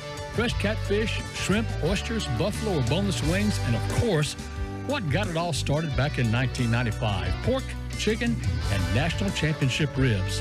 It's all waiting for you at either Moulton location, Court Street and Highway 157. You know, no matter how you arrive, dine-in, drive-through, or catering, you'll leave happy, and you'll know why they say good friends, good food, all fired up. That's John's Barbecue. Your Lawrence County Exchange, now known as Tennessee Valley Co-op Moulton, reminds you that they now offer you more in their recently remodeled location. Have you been to the Co-op lately? There are more choices, more service, and more savings throughout the store. The Co-op is also your home for the animals in your life, from your cattle to your pets, for the farm, for the homeowner, and for you. That's Tennessee Valley Co-op. You know, Lawrence County Exchange, Highway 157 in Moulton. Today's broadcast is sponsored in part by Pepsi Cola of Decatur. Pepsi Cola has always been a big part of any sporting event or special event in Lawrence County. Hey, look around. You see Pepsi signs everywhere. Every point scored during a high school game in Lawrence County has been displayed on a Pepsi Cola of Decatur scoreboard. How about that? So when you need refreshment, look for that Pepsi, Mountain Dew, or Aquafina sign wherever you buy groceries. Pepsi Cola of Decatur, you know they're big in Lawrence County.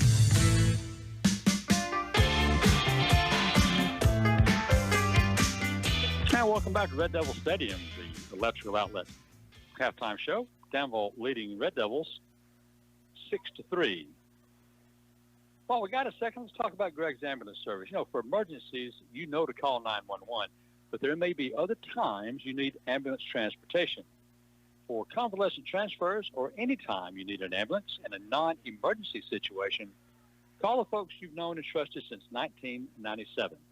Greg's ambulance service, now offering their brand new specialty care transport service with specially trained paramedics for an even higher level of care during your transportation. Greg's ambulance service, never far away, 24 hours a day, 7 days a week, local or long distance. 974-3611, proudly serving Lawrence County for 25 years. We'll take another 2-minute break. We'll have Kyle go and look at us for the weather forecast for the weekend. We'll do that and come back with more at the Electrical Outlet halftime show back in 2 minutes and after the weather.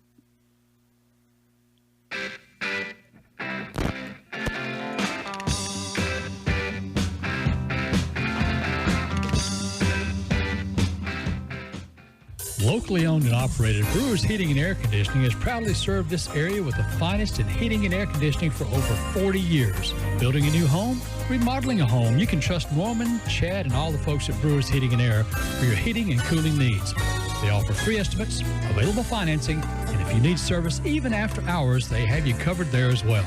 Your headquarters for quality American Standard Heating and Air Conditioning is Brewers Heating and Air right here in Moulton, 256-974-9204. They want the opportunity to serve you.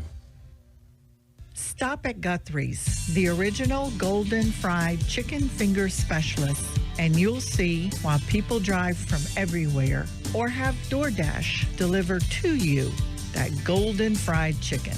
There's the Guthrie's box with chicken fingers, fries, homemade slaw, Texas toast, and that delicious one-of-a-kind sauce. And if you're eating light, Guthrie serves salads with a choice of grilled chicken too. Pickup or delivery, Highway 157 in Moulton. And taking a look outside right now at the latest 97.9 weather forecast for tonight and the next couple of days. Right now outside, under a few clouds, we got 73 degrees, and we've got a 20% chance of some rain and possibly a few thunderstorms later on tonight. Partly cloudy throughout the evening, and a low in the mid-60s for your Saturday. Showers and thunderstorms likely, mostly in the afternoon hours. Otherwise, partly cloudy skies, a high in the upper 80s for your Saturday night. A 50% chance of showers and thunderstorms, cloudy skies throughout the evening, and a low right around 70 degrees. And looking on out to Sunday, for your Sunday, showers, a little more rain likely, and cloudy skies. A high on Sunday in the mid-80s for your Sunday night. Continued rain, and an overnight low in the mid-60s. One more time outside right now, under cloudy skies, 73 degrees. Let's go back to Dave and the guys at the ball game. Dave? Thank you, Kyle. Appreciate that. And sounds like it's going to be a little precipitation catch-up over the weekend, Greg Dutton. There we go, Dave. Now we're back live. Thank you. It could be a little precipitation, and maybe it won't rain too much because Kimberly needs to be cutting some grass out of our I understand. It really does. It really does. I know you've been complaining about her not being able to get to it. 6-3 is our score. Let's look at some of the scoring action, kind of recapping the first half highlights, sir. All right, Dave. Well, I'm going to talk about the teams, and then you may have some stats to talk about some of the individual players. And Lawrence County scored first with 3:23 to go in the first quarter. Eric Gordon hit a 30-yard field goal, and Jack Boyle did a really good job. The snap was short, kind of a one-hopper to him. He was still able to get it up on the tee, and it'd probably been good from, 45. So proud of that. Put the Red Devils up early at 3-0. And 2 plays later after the kickoff, the Red Devils kind of pooch-kicked it over to the right side. They took the ball 1st and 10 from their own 38-yard line, got a couple of yards on first down. And then we missed the tackle and kind of a little, misdirection play, run to the short side of the field, and their quarterback was able to take that one to the house. The point after was wide right. So the scoring was early and often to put the Hawks up 6-3. And that's all I got to report on the score, Dave. That's still where we're at 6-3. Red Devils accumulated 5 first downs. The Danville Hawks accumulated 8. Red Devils were penalized 5 times for 35 yards. Danville's been penalized 8 times for 45 yards. Danville's punted the ball 3 times, had a couple of turnovers. The Red Devils has punted the ball a couple of times, had 2 turnovers. And most of our turnovers, we've had a couple of interceptions. It was just kind of a miraculous interception by Danville. Kind of a quick snatch in the air. That's absolutely right. Benny tried his best to describe it. I don't know if he did or not. I don't know that you could. Actually, it's kind of be one of those things you have to see to believe. One thing too, Greg, I'm going to get to Danville. Pretty balanced as far as rushing goes. They've had 6 different people rush the ball tonight so far in the first half. We're talking about Taylor leading all rushers. He's got a total of 75 yards on 3 rushes. Of course, one of them was for 63 yards and a touchdown.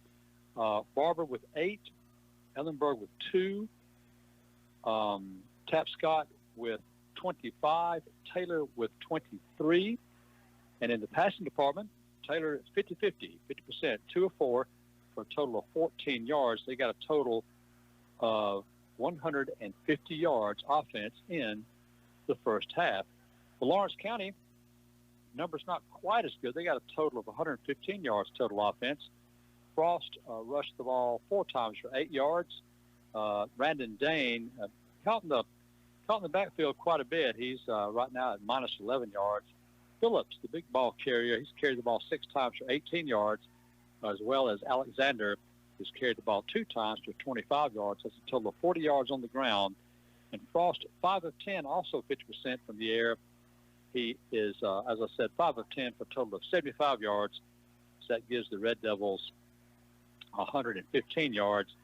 And Gordon, speaking of 50% averages, he is 1 of 2 from field goal range. He attempted 2 30-yard field goals, one on the west side of the field, which he made, and one on the east side, which went a little bit to the left. We were talking off the air. It looked like a draw, which I have no idea what that is. I've never had one in my life, I think, on the golf course. So that's where we are right now. It's 6-2-3. What do you think that the Red Devils need to do in the second half, Greg? Well, Dave, a couple of times in the first half, you know, Danville only penetrated really one time, and that was on the long run, if you want to call it that. True. Most of the game was played on Danville's side of the field. Red Devils was able to get the ball down at the 1-yard line 2 different occasions.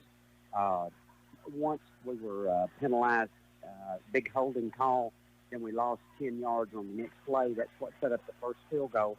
Then on 4th down, we ended another drive at the half-yard line. So I don't know that the Red Devils have got to do a lot different. Just control the football. Don't turn the football over.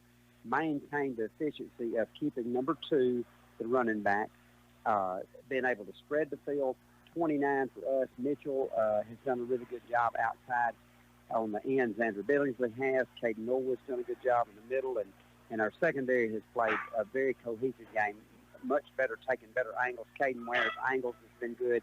So if we keep the long runs, keep the big plays from beating us, continue to work the middle of the field offensively, hitting Dane and Bean, I don't think we got to do anything different than what we saw the first half. And I think Coach Walker realizes that we're the better team tonight. Right. We just hadn't got the points to show for it so far. That's true. And maybe give Parker Frost just a little bit more time in the pocket to catch an open receiver. Our receivers are getting open. We've got the speed. We do. If he gets just maybe another second or two option instead of having to roll out, that should help out with our completion percentage. If you see Parker Frost rush the ball for about 30 yards in the second half, we'll win the football game. If he'll pull it down just once or twice, Dave, where they have to respect the ground game, where the defenders can't stay back. They've got to commit. If he can ever get them to commit to the run, then I'm telling you, we're going to have some 3 points coming our way. Right.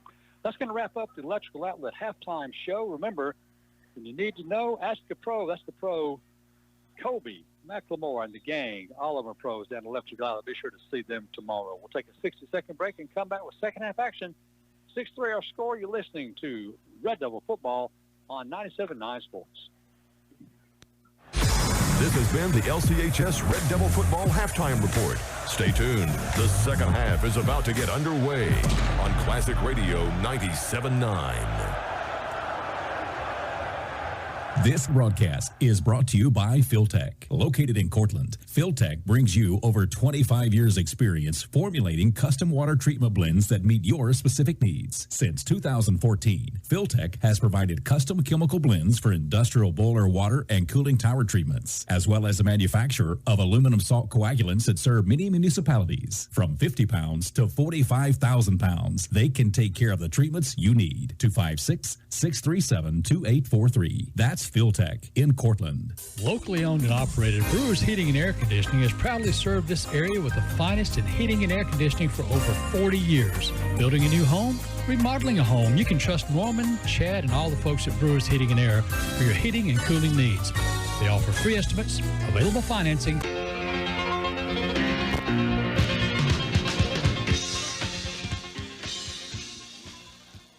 And we're back at Red Devil Stadium as the Red Devils deploy down to our left, getting ready to receive the second half kickoff. It looks like Ryder McGregory back and Damon Mitchell, maybe. Yep. That appears to be the case. Danville still on the sideline across the way. You know, there's a lot of folks in the stands. But look up around that concession stand. Are they giving away? The old timers used to say, "This is a fence hanger tonight." Yeah, they may be giving away commodity cheese. I didn't get the memo. You missed it. Lord, Granny Brewer loved that commodity cheese and that peanut butter. Yep. Have mercy. Little first game of the season victory go a long way, Benny. Yeah, Red Devils need to take this and put it in the end zone and then never look back. Great. Tell me, they played a good first half. Let's just cut down on penalties, ball control, and see what happens. Here's Hayes to kick the football off for the Danville Hawks. What in the world? And he'll kick it into the sideline, be taken by an up back at the 30, straight up field 35. Now coming to the near side, up to the 40, 45, up to the midfield stripe. And good field position for the Red Devils. Wyatt Dutton on that 20-yard return of the kick. 20-yard return. And it'll be first down, 10 yards to go for the Red Devils right on midfield. Tell you what, Benny, high school football, kicking it deep, hoops kicking, you see just about anything you can imagine. That's right. Everybody thinks they have the edge. Hartselle is up on Austin 31-14 in the third quarter. Still hadn't got a score on Hackney Wilson. Try to keep you updated. First and 10, Red Devils from the midfield stripe. Here's the inside handoff to Phillips, and he'll gain a yard into the 49-yard line. Nothing fancy about that, just a straight dive play right off left guard. And it'll gain a yard. It'll be second down and 9. I keep thinking Cole Flowers, a little middle linebacker for Daniel. He's not big, but he don't miss, did he? Nope. If he gets his hands on you, you're coming down. So second and 9 as we settle in here in the third quarter.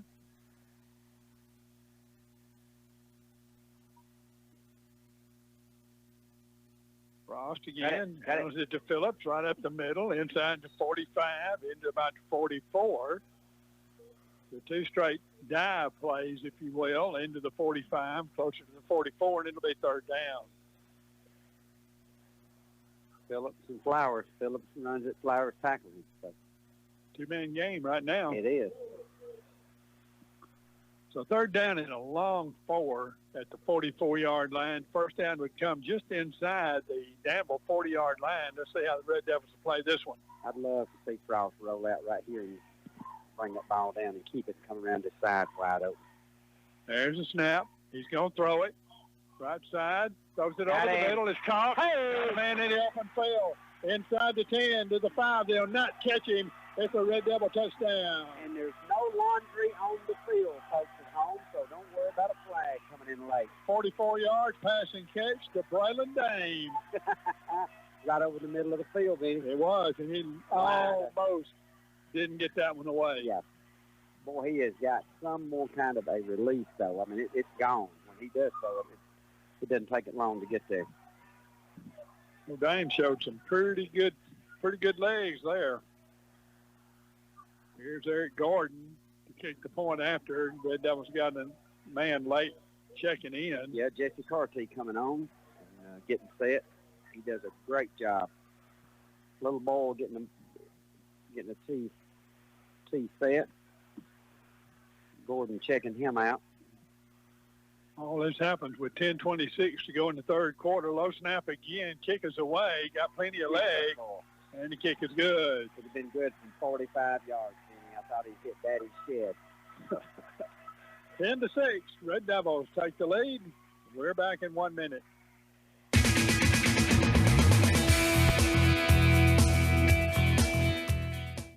When there's sunshine outside, your vehicle is telling you to go to Shine Time Super Wash, located in the Walmart Shopping Center next to Sonic. Open 7:30 a.m. to 7 p.m. 7 days a week with a friendly staff always on site. From their basic wash to their best, that's ceramic shield for a drier, longer-lasting, shinier vehicle, your ride will look great in about 3 minutes flat. And don't forget those daily specials happening all the time. Shine Time Super Wash, it's not just a super wash, it's a super experience. When you need auto body repair, you need a name you can rely on. It's Charlie's Body Shop. It doesn't matter if your vehicle is big or small, foreign or domestic. Charlie's Body Shop takes great pride in the way they do business. Charlie's Body Shop, Highway 157, just north of Moulton, 974-9172. A proud supporter of 97.9 for over 18 years, and a proud supporter of sports in Lawrence County even longer. know Charlie. He's the man and the longtime sponsor of this broadcast, and we appreciate Charlie Halsey and all the guys out at Charlie's Body Shop. Here's a kickoff right straight away. Going to be gathered by an upback with a head of steam up to the 30 and really hit pretty hard at the 30-yard line. Somebody stuck their head in there, and I think that was Jesse Carty. It was Jesse Carty, and Damon Mitchell got in there. 12-yard return, and that was the end of that one. A.J. Alexander in the middle of that, too. Tough as a pine knot. I'm going to look at the stat sheet. I think Braylon Dame's that was either his fourth or fifth catch. Glance over there, Benny. He's having quite a night.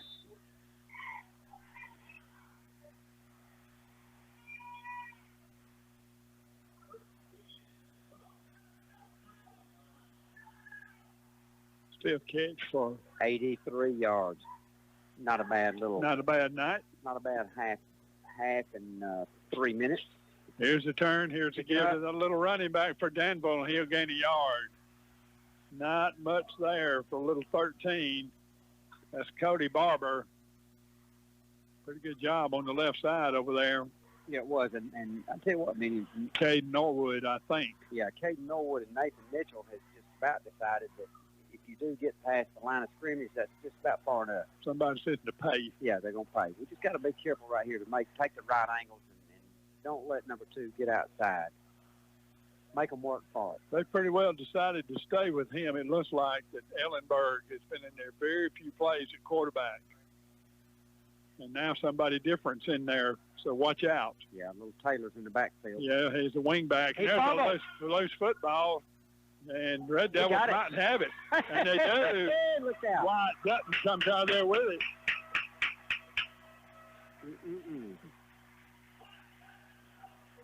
Wyatt Dutton. Another turnover tonight for the Danville Hawks. They were bobbling that one coming out of the backfield. Well, I mean, you said different quarterback coming in the game, and it can happen so easy, that exchange between center and quarterback. I don't think the quarterback ever had control of the ball, to tell you the truth. That was Ellenberg they put in finally, and I don't think the exchange obviously was very good between he and Barber, and the ball went bobbling right into the arms of the Red Devils, and they've got it at the Danville 30-yard line, leading 10-6 with 9:31 to go in the third quarter, and now stoppage in play. We've got a man. Nope.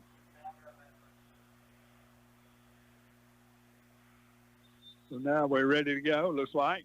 Get set, Red Devils. Don't help them. 2 wide receivers, 1 running back. They'll leave it right up the middle, A.J. Hold the ball. Into the middle of the field, into about the 25-yard line. Gain of about 4 yards on the play. A.J. Alexander, and I think Danville's got a man down, and he's got a cramp from where I'm looking. And Benny, I believe that was going to be Sutton running that ball. Was it? Okay. Yeah. So 9:17 to go in the third quarter. It looks like they're going to get the young man up. There's not going to be a stoppage in play, don't look like. I believe he's got a cramp. I believe that's Gage Taylor. Yeah, it's a cramp night if you want to know the truth. Sort of hot, and we're liable to see more of that in the second half. That young man's made the one that made the acrobatic interception that we had trouble talking. I knew when you said triple sow cow, we were in trouble. You're right. Only you. Yeah. Up until then, we were good. Pretty good. Second and 5. High snap. Going to hand it right up the middle with Phillips again, and he'll gain a yard, and that's it. It'll be third down. Might have got away with a little bit of motion right there. Uh-oh. Sutton Phillips kind of gimpy. Yep.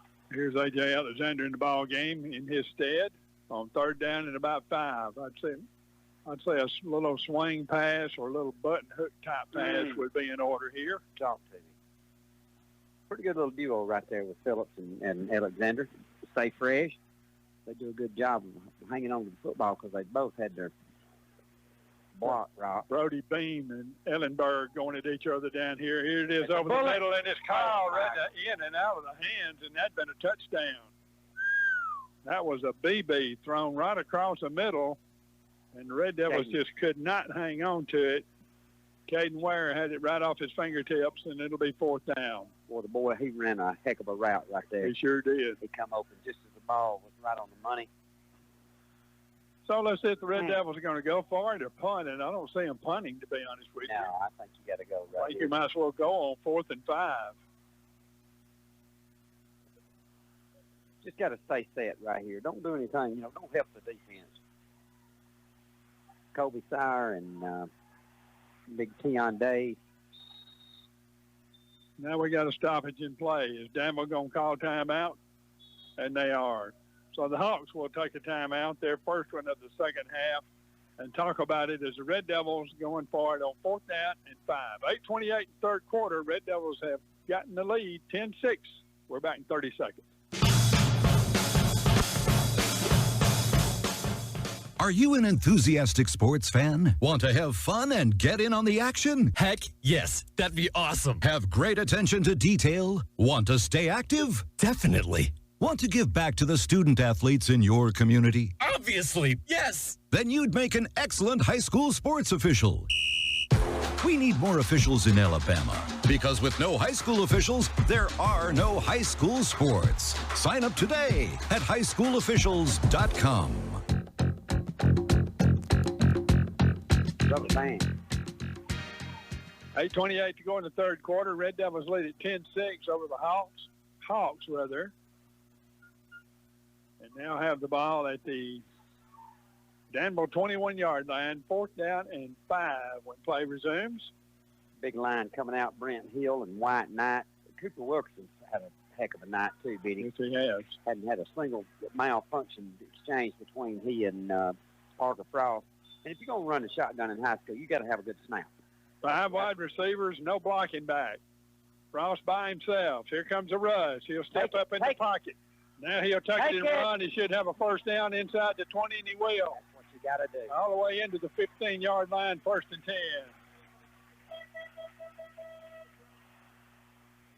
That's the first 3rd down conversion, or really a 4th down conversion, but we'll take it either way.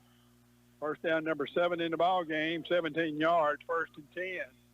And this was exactly what you talked about in halftime. If he'd just tuck it and go every once in a while, that'd sort of back all these defensive backs off. So a good job by Frost gives the Red Devils new life. 1st and 10 inside the 10. Man in motion across the formation. They'll leave it with A.J. Alexander. He'll run it outside. Touchdown. A.J. Alexander from 9 yards out. Flag down. I knew it was too good to feel to be true. Where is it? Arnold, what do you see? Well, I don't know. I thought it was a flag-free play. No, it is a flag-free play. It's a touchdown. There you went again. So Alexander with a 9-yard touchdown run. Good blocking downfield that time for the Red Devils. I'm going to tell you what, Xander Billingsley, unbelievable block coming around the right side. And little Wilkerson is holding them up strong in the middle. So here's Ball down again on one knee. Eric Gordon sizes it up. His kick is away, and the kick is good. Banked it off the corner of the Board of Education. 17-6. Red Devils with 2 quick scores. Lead it with 8:14 in the third. We'll back 30 seconds.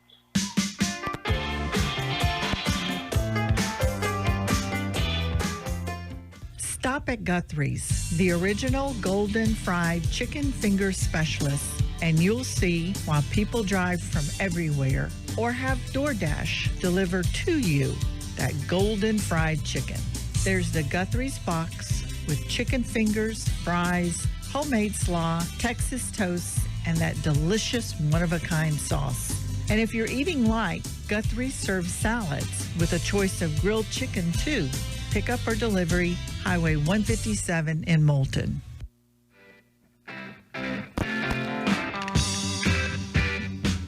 Greg, you got some scores for us quickly. Yes, we do. Buckhorn 22-0 over Madison County, second quarter. Third quarter, Grissom 21-13 over Russell. Haleville and Rogers tied up. Hamilton 12-6 over Red Bay.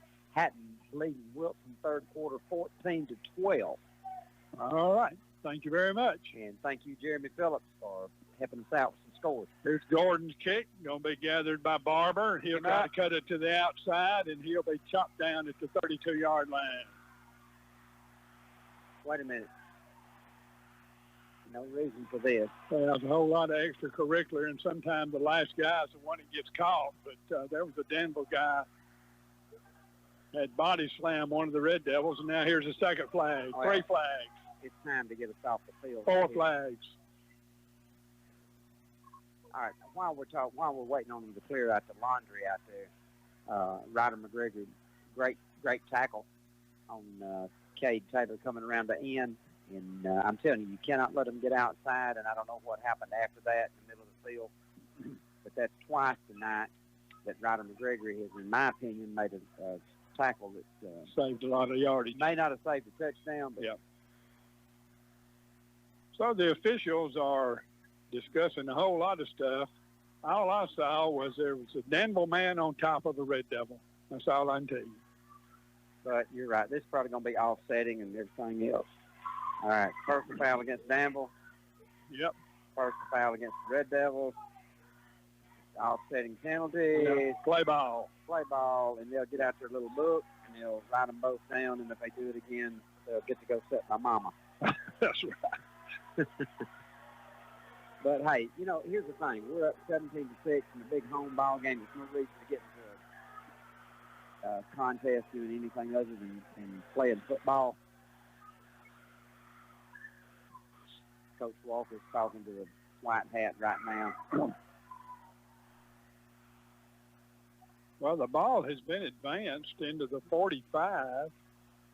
If they bring it back the other way, too? I was wondering if it's offsetting, they need to bring it back. Is that not what he said to start with? I thought that's what he said. But right now, they got the ball 1st and 10 at the Red Devil 45-yard line. I don't understand this. At any rate, 1st and 10 Danville at the 45, and there's movement up front, all over, and that's going to be 5-yard penalty.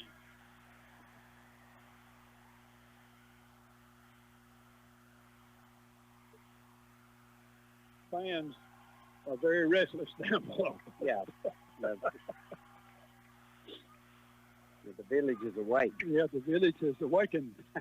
The lion sleeps tonight.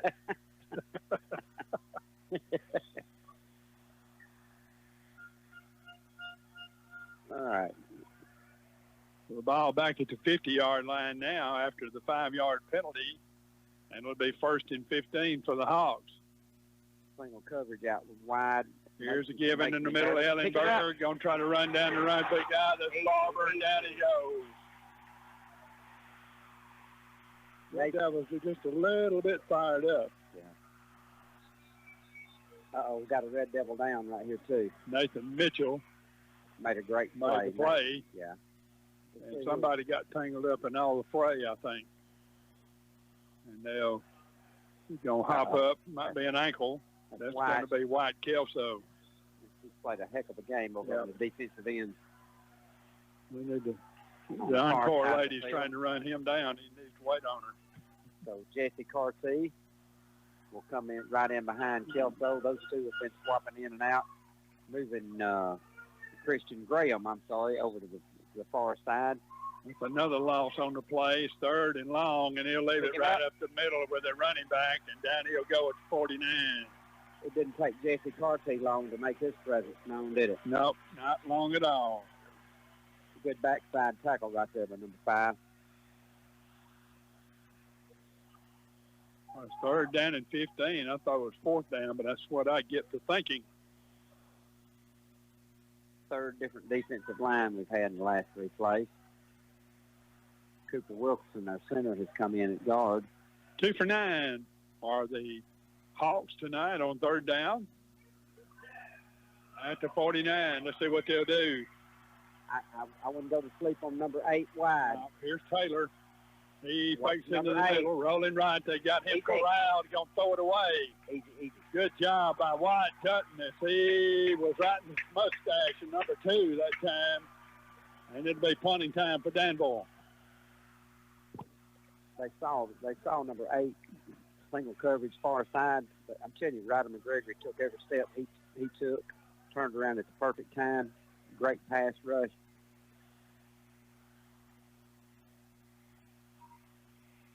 Here the Hawks have to punt the football. We got 4th and what is that, Minnie? 15, 14? Yeah, 4th and 14, we'll say, for simplicity purposes, maybe even 15. They're going to move the ball to the near side hash mark. One single setback for the Red Devils. Awaiting the punt.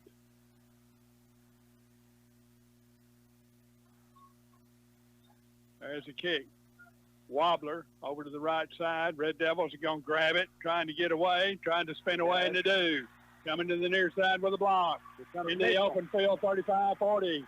Up to the 42, 43-yard line, loose football, big pile up at the 40. And the Red Devils might have it. Wow.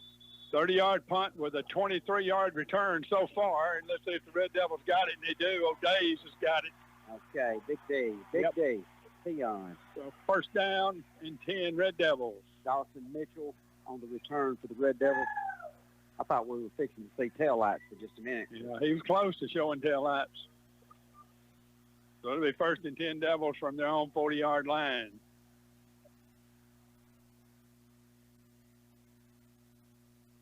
Got some new wide receivers in the ball game now for the Red Devils. Kane Standridge on the near side.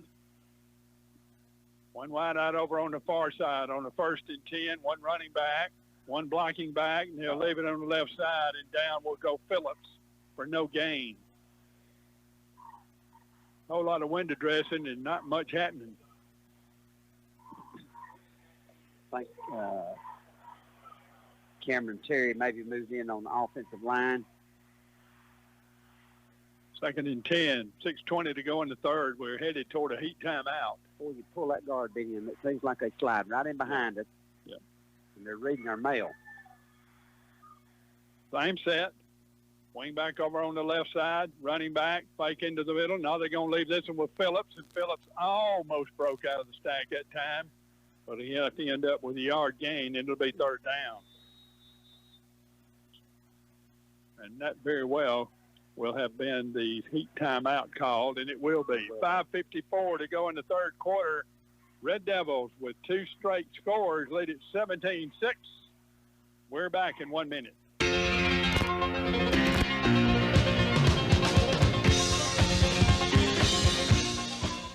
If you need your vehicle repaired right the first time and as quickly as possible, Southern Automotives is waiting for you in downtown Moulton. Mark Naylor and his staff of professional mechanics will treat your vehicle like it's one of their own. From oil changes to engine replacements, brake work, tune-ups, and more, they do it all. You can even shop for tires while you're there, too. Southern Automotives at the corner of Spring and Seminary in downtown Moulton, 974-9954. In sports, you want to be a champion. The same is true in portable buildings. So why not visit Champion Portable Buildings, where you'll find a storage solution to fit every need. You'll find all shapes, all sizes, all colors, all kinds of options and payment choices to fit your budget. And they're built right here in Moulton. Log on to championportablebuilding.com to find your local authorized dealer, and you'll discover both affordable pricing and champion quality. For your next storage answer, it's a great day to be a champion. Welcome back to Red Devil Stadium, 5:54 third quarter, 17-6 Red Devils. And they're looking at third down and 9. And they'll go 4 wide receivers, 1 running back. Ross will ask for the ball from the 41-yard line. He's got it straight back, wanting to throw. Fires into the flat. And down will go his knee. You got it. At the 15-yard, pardon me, Braylon Dame with just a tap dance at the 46-yard line with the first down. Perfect throw. 6 catch for about 98 yards, I think, with that combination right there, Frost to Braylon Dane. Yeah. Just so far, Danville has shown no ability to cover 15. How far was that, boss? 14 yards. Thank you very much. First and 10 Red Devils on the Danville side of the ball, and there goes Phillips inside the 40 into the 35-yard line. That one just off left guard, and they opened the hole in. Good job, Red Devils. That's a 10-yard run and a first down. If you show the propensity to run the ball a little bit. Best block of the night right there by Wilkerson in Billingsley. Yeah. That, again, run good it job. The same place again, and there's Phillips pulling some folks with him inside the 35 to the 34. With 5:11 to go in the third. Glad you're hanging in there with us tonight. Been a long ball game. Appreciate our listeners. Falling just below the 5-minute mark of the third quarter. Second down and 9. Ball at the Danville 35-yard line. We play under 5 minutes in the third. That was the longest yard I've ever seen anybody run. Yeah. I thought he got about 3 or 4 at least. Then what the Red Devils will do on second and 9, they're going to leave it with Phillips again, off to the right side this time, into the 35 to about the 33. And Phillips a little slow getting up, or is that going to be, I think that's going to be 27, a little slow getting up on Xander Billings. Working his left arm right there. So it'll be third down. Red Devils 1 out of 8 on third down tonight so far. Kobe Sire goes in and replaces him, sophomore, big boy, working hard. Trips left. Let's see what we got down here low with Brody Bean. I wouldn't be surprised. Brody Bean one-on-one back here with Ellenberg. I'd have to try it. Look at his way. Fake, turn, going fake it again and run the football. Good job that time by Frost. He'll be knocked out of bounds at the 31-yard line. That's a 3-yard run, and sometimes, Greg, you just got to take your medicine instead of trying to turn it over or do something you shouldn't do, and that's a good play. Fourth down, Red Devils is fixing to go for it right here, I'm pretty sure, aren't you? Well, inside the 35-yard line, you don't gain anything by punting. You might as well just throw it. So here they are, fourth down and about 7.5. Boy, in naked backfield, Benny, here. They ran this before, and it was successful. So here's Frost all by himself, looking over the middle, fires. This ball's intercepted. I think the receiver for the Red Devils got mixed up, and that's Taylor will intercept the ball, and that's another turnover for the Red Devils, their third pass interception of the night, and a 13-yard return by Gage Taylor. Good defense, Benny. Just, they rushed 3. The linebackers dropped immediately back, just played center field.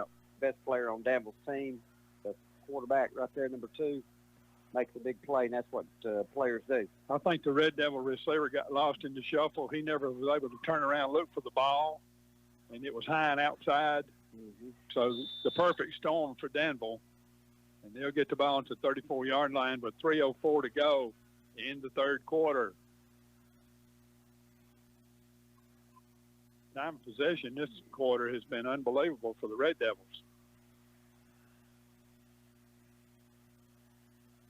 Okay, Danville got a little momentum right now. Okay, we've got the number 7. Going back to Ellenberg again at quarterback. Wing back over here on the near side, and they're going to leave it right up the middle with a running back, and there ain't nothing going on there. Big number 5-0 said, no deal, Cooper Wilkerson. Cooper's playing both ways right now. Yeah. Danville was able to run that play in the first and second quarter, but they hadn't been able to run it in the third. Yeah, a couple of times they tried it, they either fumbled or coming in and out of fumbling. So the big boys is taking over the front defensively for the Red Devils. Second down and 9. They're going back to Taylor under center. Yep. Swap out. A little different look in the backfield, Benny. Yep, he's liable to run it, too. Going to fake in the middle, and there he goes to the outside. He's being chased by Dutton. The ball's thrown and incomplete. Good double coverage. They had the receiver bracketed, and Red Devils' Caden Ware almost caught up with that and intercepted. You don't want to see this. Brody Bean's limping off the field. Yeah, I saw that. Little man has played a heck of a ball game so far. So here's Danville 3rd and 9.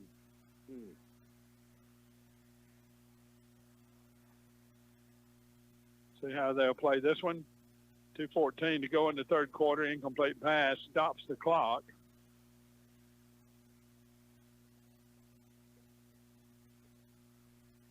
Well, outside the field to the Danville sideline. That's going to be to the right. Ellenberg, who's back at quarterback. Now, I'll take that back. Taylor's back at quarterback again. One blocking back. Going to roll to the right.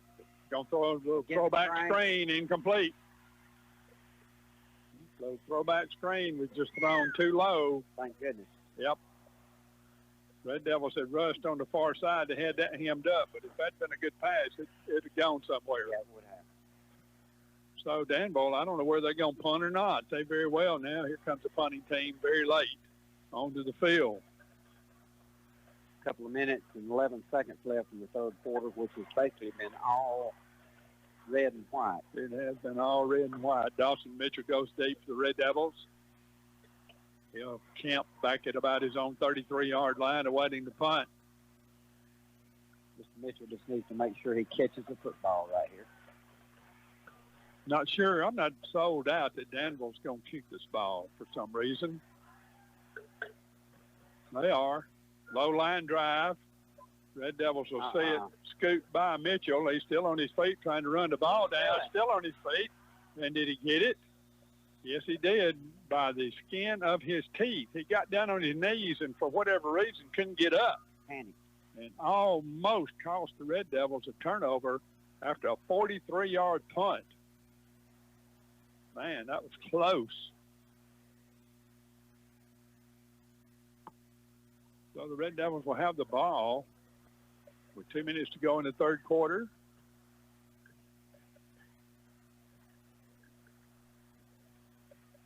I know one thing, the jumping offside penalties and the motion penalties have stopped in the second half. Whatever words were said, they were effective. Obviously, they heard. Both teams, that's right, both teams. First and 10 Devils.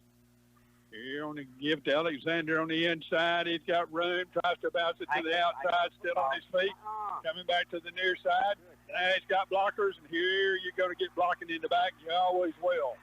When you turn one around and come the other way, he's going to go all the way, but it's not going to matter. A.J. Alexander's going to run it for a touchdown, but there's no way that somebody wasn't blocked in the back, way back here. And he knows he did it. He's upset. But 83 yards is going to come home. I haven't seen I've been doing this a pretty good while. I have never seen a play that changes directions away from where it was supposed to go that somebody don't get blocked in the back. May not get called every time. Yeah, but it happens. It does happen. And, so it's two flags. One down here, one down there. Maybe this referee's throwing a flag on that referee for throwing a flag. Well, there's a possibility there's another block in the back right here. I think I know what they're looking at. As A.J. broke into the open, I got a feeling this possibility. The fact Danville's already walking, Red Devils are already walking back to the regional line of scrimmage. So that'll cost A.J. Alexander a slick little run, but he'll sleep better tonight after that wind sprint.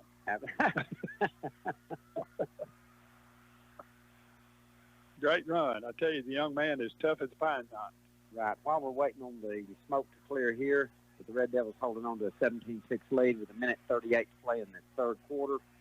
Don't forget to join us next weekend in Gunnersville, Alabama. We'll probably come live, about 6:30? 6:45, something like that. Have a great coaches show. All the sponsors. Don't miss it. And streaming live. WALW.org. .org. All right, here we go, Benny. Yeah. First run sportsmanlike conduct against the Red Devils, too, so they got two out of this. Yeah, I don't think the referees are proud of us on that play. So that could technically be 30 yards worth of penalties. We'll check and see. Half the distance is what you're going to see here.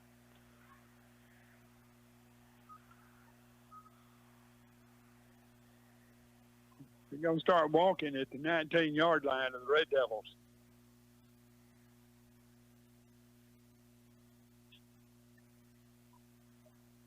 just fixing to brag on number 45, Cameron Terry, had come into the game. Because, you know, we'd had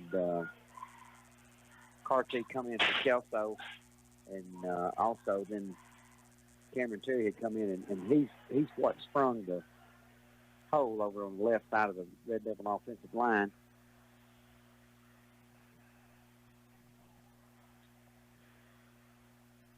Going to take us back inside the 5-yard line. You can write that down for sure.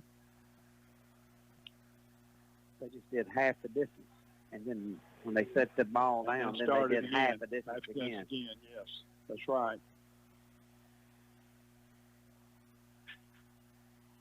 So that'll put the ball down at about the 3-yard line when it's all said and done. So, and actually, that was a spot foul, too, that started that. That was a 97-yard penalty. If my ciphering is still correct. And those sting, but it happens. 1:38 remaining in the first half. Red Devils up 17-6 if you're just tuning in. And stay with us. Nothing better to do than to be a part of a high school football game on a Friday night.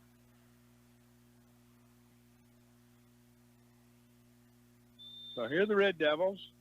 First down and a long, long way. And there's a ball almost fumbled in the backfield. And then Alexander got it back. I think that Phillips got it back up to about the 5-yard line. Thought he was going to roll off the defender and get up and go. I don't think his knee was ever down from our vantage point. Be a short gain on the play. The first down's going to come out at the Red Devil 27-yard line, maybe even the 28. Got to get away from the end zone here, whatever it takes to do that. You're right. Run the ball wide. Here's give in the middle again to Phillips, trying to get in the open field, and he does a little bit up to the 20, or further the 10, rather.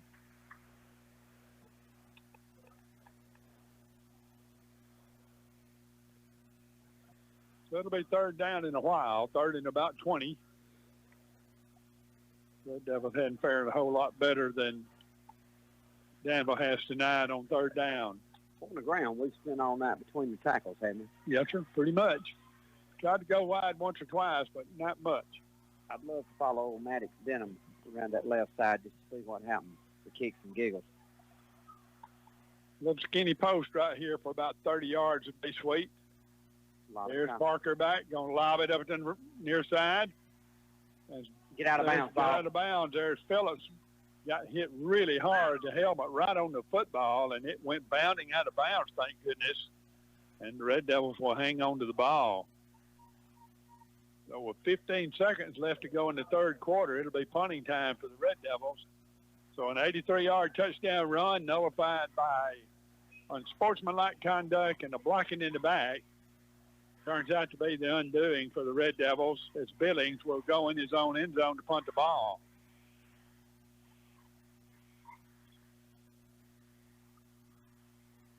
Damn, we got two guys saddled up back at the 47-yard line. They're on. Good snap. Billings got plenty of time. Oh, that one's off the side of his foot. A high wobbler that hits the Red Devil tent on the near side and bounces forward. That was a bad time for one off the side of your foot. That's a 14-yard punt and no return. So that will give the Hawks good field position as 5 seconds are left in the third quarter. So they're going to mark the ball. They're going to put it down at the 27-yard line. That was lead at 17-6 with 5 seconds to go in the quarter.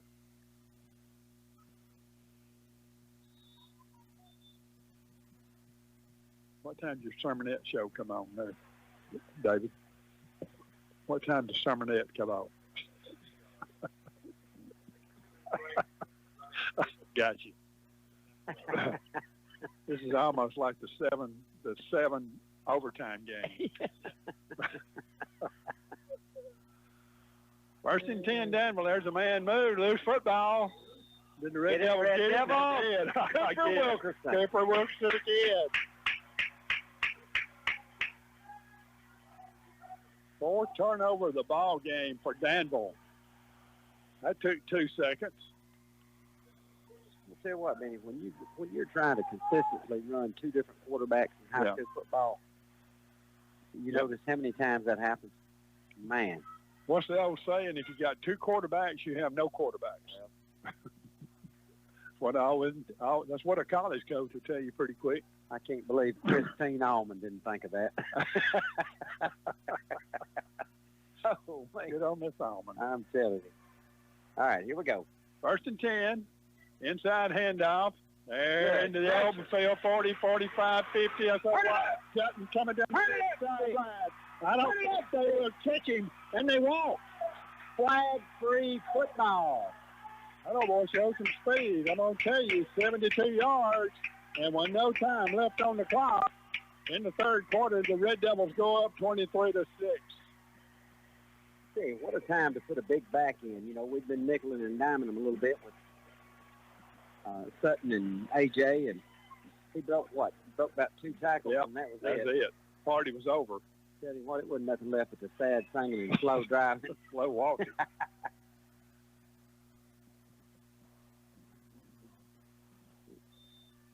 Looked like a racking horse going down the side, speed racking.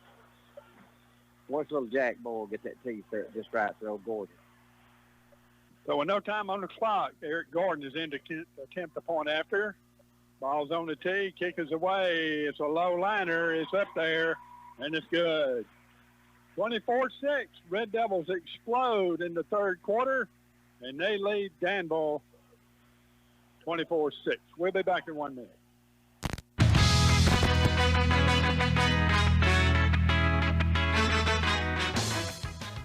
Your Lawrence County Exchange, now known as Tennessee Valley Co-op Moulton, reminds you that they now offer you more in their recently remodeled location. Have you been to the Co-op lately? There are more choices, more service, and more savings throughout the store. The Co-op is also your home for the animals in your life, from your cattle to your pets, for the farm, for the homeowner, and for you. That's Tennessee Valley Co-op. You know, Lawrence County Exchange, Highway 157 in Moulton. Is sponsored in part by Pepsi Cola of Decatur.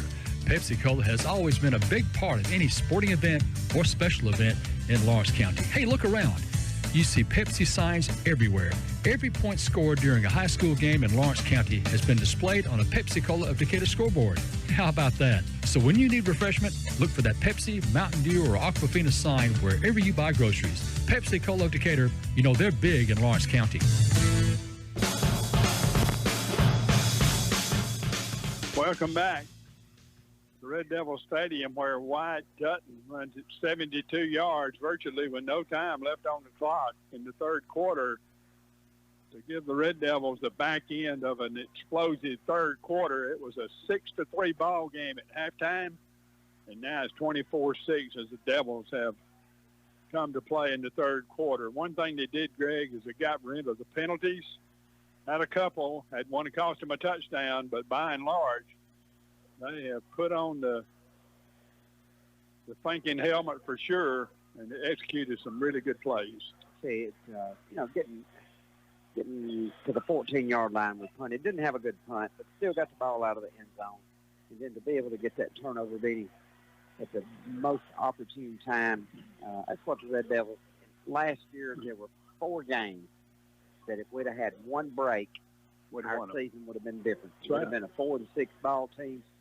It's as sure as the world, and Red Devils deserve to have a couple of things go their way. It's a long quarter to end this ball game. It's 24-6. Can't go to sleep. Got to play smart, and I think the Red Devils will. I'm anxious to see about a couple of the guys that have limped off. We need to get an injury report. Let the folks at home know how they're doing. Yeah, on Bean for sure. Yeah. Here's Eric Gordon to kick off.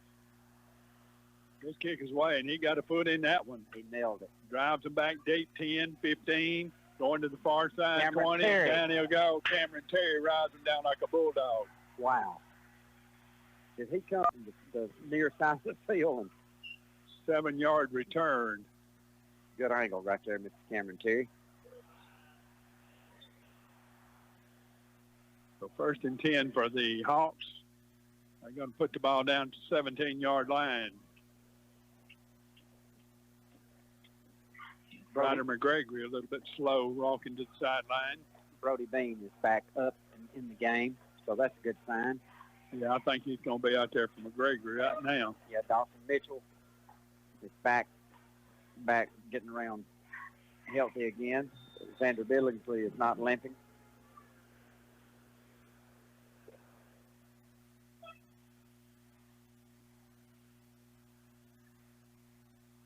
So 1st and 10 for Danville. Caden Ware's got to stay home here. Rolling right. Stay back. Throw it now. Here's a floater up there that's going to be caught by Taylor, and he is punished out of bounds at the 24-yard line.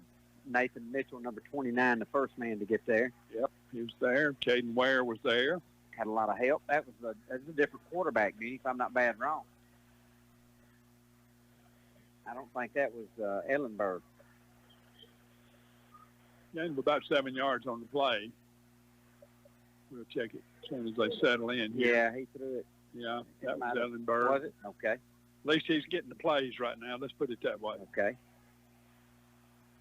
Now Ellenberg's still under center. Taylor's over on the wing.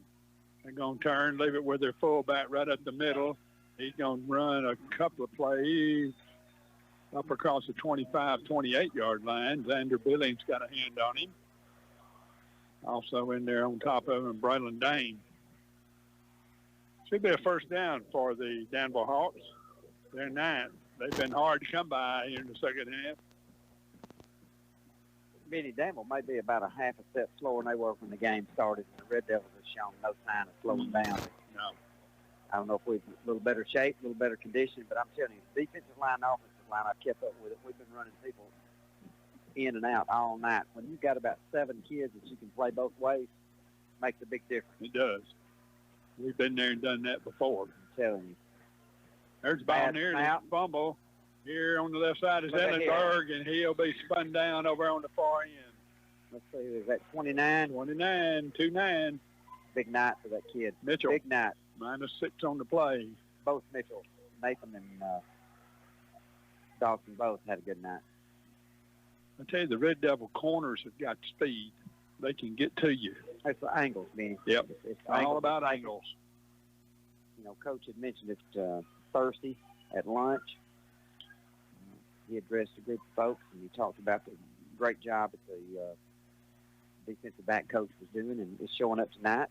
Wing back around, got little folks in front of him. He's got running room, 40, 45, and out of bounds. Man, that guy scares me to death every time he touches the football. He can do it. That was Taylor, and that's first down for Danville.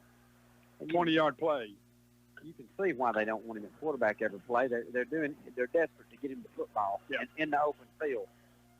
He had a little echelon that time in front of him. That sort of wing back around is the first time they've run that play tonight. Billingsley coming off the field. And Wyatt Knight in the ball game for the Red Devils. And boy, Wyatt Knight set the tone early.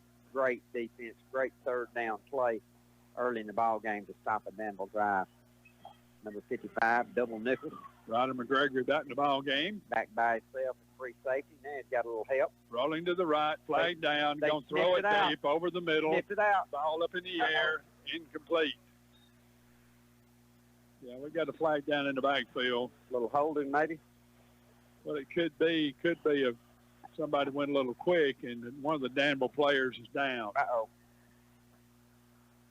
Red Devils motioning for some help. I actually think Bean landed on him. You want to know the truth? This don't look good right here. So we'll hang on for a minute as they see about the young man from Danville, coaching staff out there. I think he might have a cramp, and that turns out to be the case. Like I said, it's a cramping night, humid, thick air, and cooled off much. A lot of running in this game, so that's a perfect mixture for a cramp. 24-6, Red Devils lead it. 10-14 to go in the ball game while they see after the injured player. We'll take a 30-second timeout. We'll be back.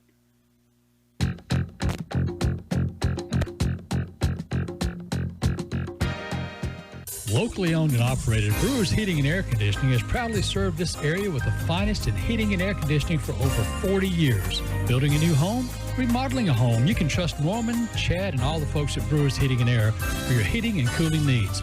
They offer free estimates, available financing, and if you need service even after hours, they have you covered there as well. Your headquarters for quality American Standard Heating and Air Conditioning is Brewers Heating and Air right here in Moulton, 256-974-9204. They want the opportunity to serve you. 10-14 to go in the ball game. Red Devils with a 24-6 lead.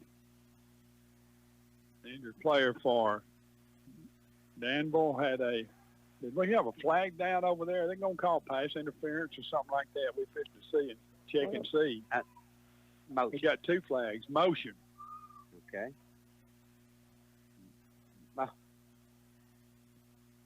Offsetting penalties. All right. That'll cure that.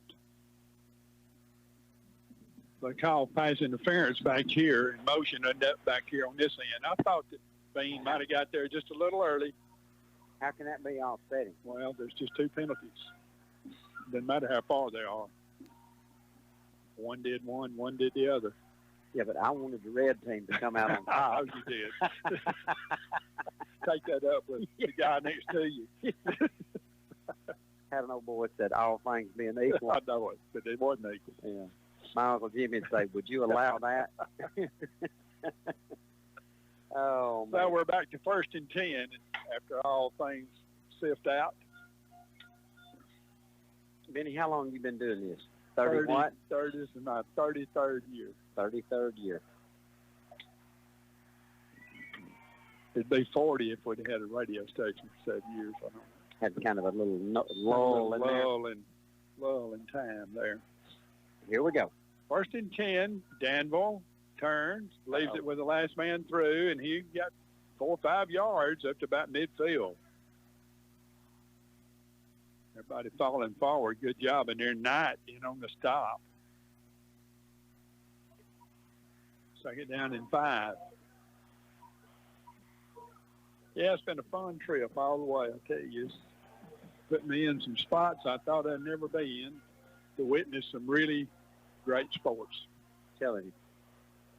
A lot of folks enjoyed and rode along with you. I know when we had our twins, we couldn't wait. We couldn't bring them to the game. They wouldn't behave, but we could listen to you. There's movement all over the place for Danville. That'll cost them 5 yards.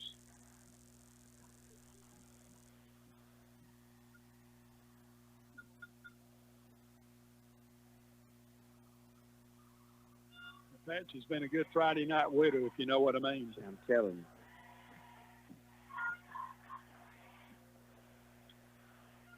Folks, just a reminder, next Friday night, don't leave us. We'll be in Gunnersville. Got to hit the road and follow the Red Devils. You can follow them on the radio or WALW.org. Here's a turn, leaving with the last man through, and down he'll go. He got back to the line +1. Vinny, is that – all right. Is that 20? You're going to have to help me. Made that play right there. I think Wyatt Kelso. Yes, sir. Good play, Wyatt. Yep. Good angle. Wyatt Kelso. Good angle. Ryder McGregory coming off to the sideline. Wyatt Knight coming off the sideline. 3rd and 9 for Danville. See what the Hawks will say about this one. Braylon Ellenberg in. 10th grader. Pay attention, guys. Turn around. Yep. Here we go. Get ready. Rolling left. There's Taylor. Don't let him out of your sight. He'll fire. Incomplete. Ran into the short side of the field, and he just wasn't anywhere to go with it. Red Devils did a good job of making him run out of real estate. Over on the far side, Wyatt Kelso again. Brody Bean, Caden Ware. Excellent. I'm not sure Danville won't go for this, to be honest with you. What you got, 8:41 playing the game? There's no reason for them to punt the ball, but they're going to. I tell you, it was about this time last year when the Red Devils put on about a 21-point comeback late. Yep. I tell you, they ain't over till it's over. Dawson Mitchell deep for the Red Devils, awaiting the punt from the Danville guy. Here to the snap. He's got time. Kick is away. Line drive. Mitchell will watch it bounce. Get out of the way. Nearly ran right through the wicket. In fact, it did go right through his legs. 37-yard punt. No return. Man. Mighty dangerous. Danville has punted 1, 2, 3, 4, 5 times. Red Devils have punted twice tonight. So LC will have the football. 1st and 10 at the 19-yard line with 8:31 to go in the ball game. It'd be nice to give them a little dose of Phillips and Alexander. Yep. See if you could just run this clock out. Yeah, get a couple of first downs, get it down to 4 or 5 minutes.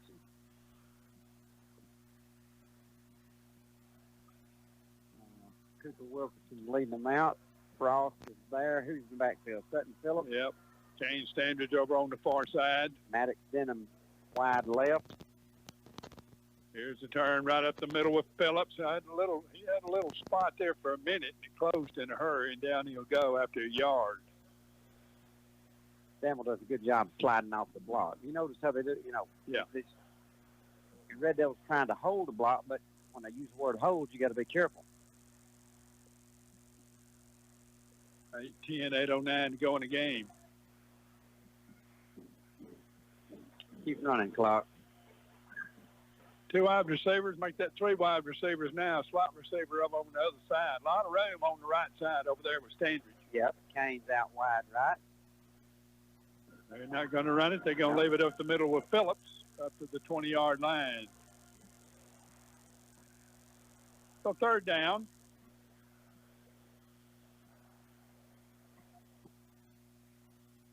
Third and 9. Big Brent Hill still out there blocking, playing hard. Wyatt Knight, Cooper Wilkerson, Cameron Terry, Kobe Sire on the line. Sandridge back out wide right again, Benny. A lot of room over there. A little slant would go a long way, but they're going to leave it with Phillips, and Phillips on his feet up across the 30, and he'll have a first down. Good job that time by Sutton Phillips. Strong hands to keep from getting that ball ripped. 13th first down of the ball game, but more important than that, the Red Devils hang on to it. 53 shook up for the Hawks. Matt Sidwell on the tackle. And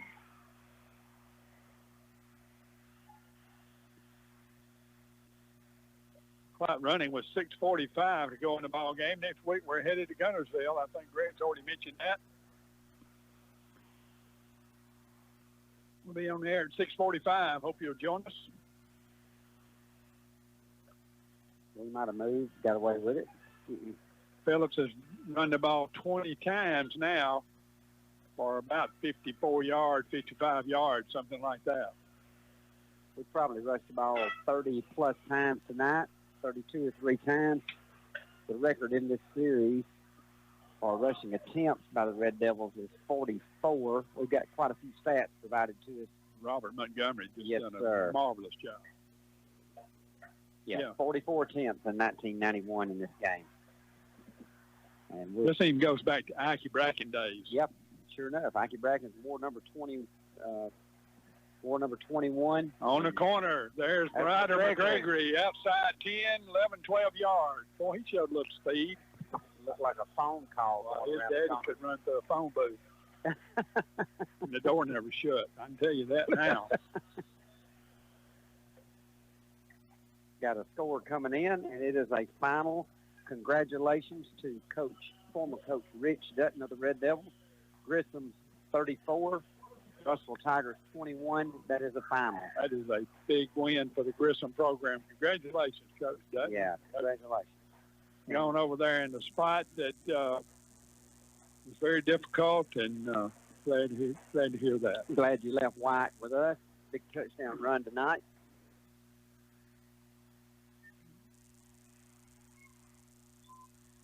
So the heat timeout is in effect. 5:44 to go in the ball game. Let's break 30 seconds, and we'll be back. Red Devils with the lead.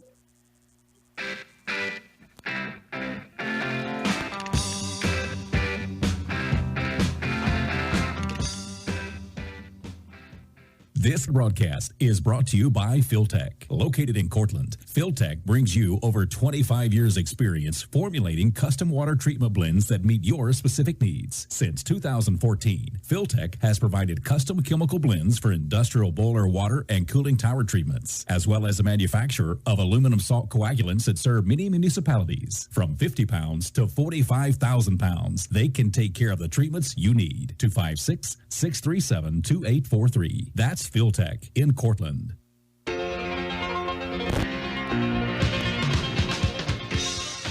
Welcome back to Red Devil Stadium. First down and 10 yards to go for the Red Devils. From their own 42-yard line as we play in the latter stages of this one. Red Devils with a lead. There's a give right up the middle, running rain. One side field to the right, first and 10. Going to leave it with their wing back, and he'll not get back to the line of scrimmage. Cody Barber carrying him. It's a wing back. Quarterback keepers that going to be to the left or the right. So they're probably throwing it low he's snap. down. He was down on the knee. Down on the knee. And there go the Red Devils, and he's really down now. He's down on two knees now. Back at the 40-yard line. Wyatt Dutton, Xander Billings, White, Knight. Those three right there, just flip a coin and call it whatever you want to. All the way back to the 40-yard line, and I'm like you, there's no doubt his knee was down when he tried to pick that ball up. So they're going to say forward progress back to the 45, minus 13 on that one. Third down and a short cab ride. They were generous to say that.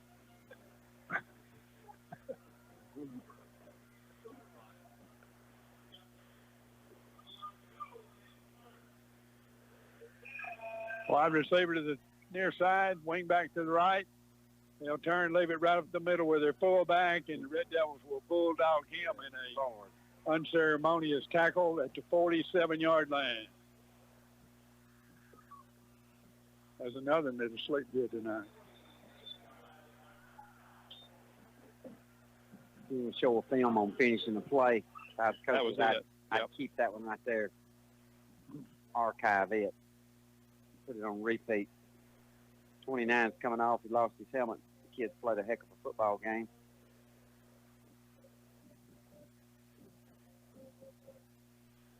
So it's fourth down, and they're going to punt. They're being Danville. Red Devils are not sold out on it. They're not even going to put anybody back. Now they are.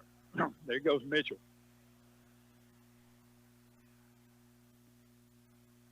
Snap. Kick away. High.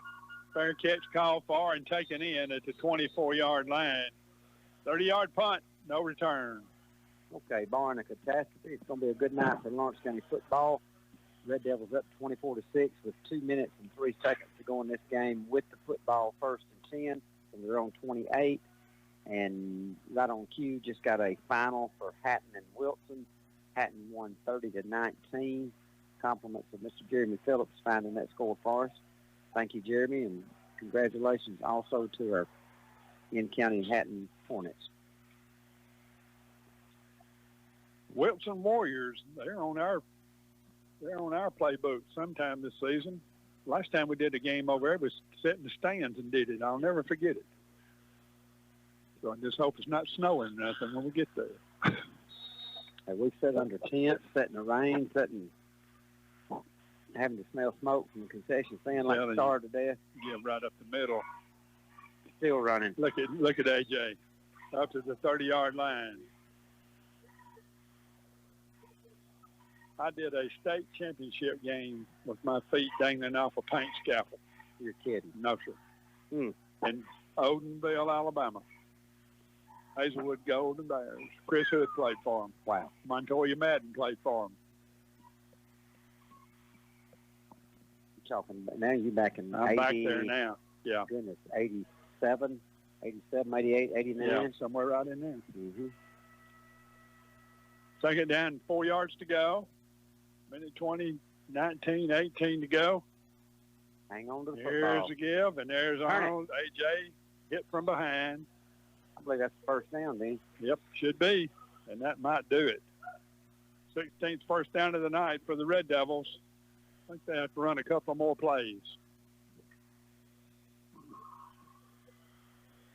No, Well, the Red Devils are going to get Trent Walker his first win as a Red Devil head coach. We're proud for him, proud for the school, proud for the players. New uniforms, new record, 1-0. So here's Frost. He's going to milk that clock all he can. Leaves it with AJ. AJ on the right side. Now he'll put his foot in the ground, and up at midfield he'll go down in one step. He might still be running. He was just coasting the first 10 yards. Just coasting. Red Devils not going to run another play, I don't think. This is going to be a ball game. They're lining up.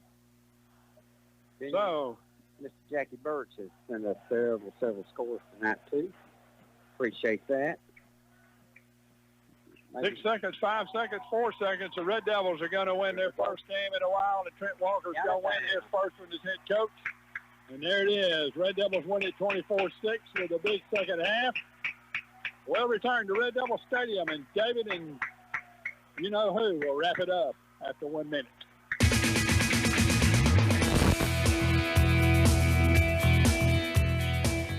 No matter what you choose from the huge menu at John's Barbecue, you know it will be delicious, right? Fresh catfish, shrimp, oysters, buffalo or boneless wings, and of course, what got it all started back in 1995, pork, chicken, and national championship ribs. It's all waiting for you at either Moulton location, Court Street and Highway 157. You know, no matter how you arrive, dine-in, drive-through, or catering, you'll leave happy, and you'll know why they say good friends, good food, all fired up. That's John's Barbecue. It's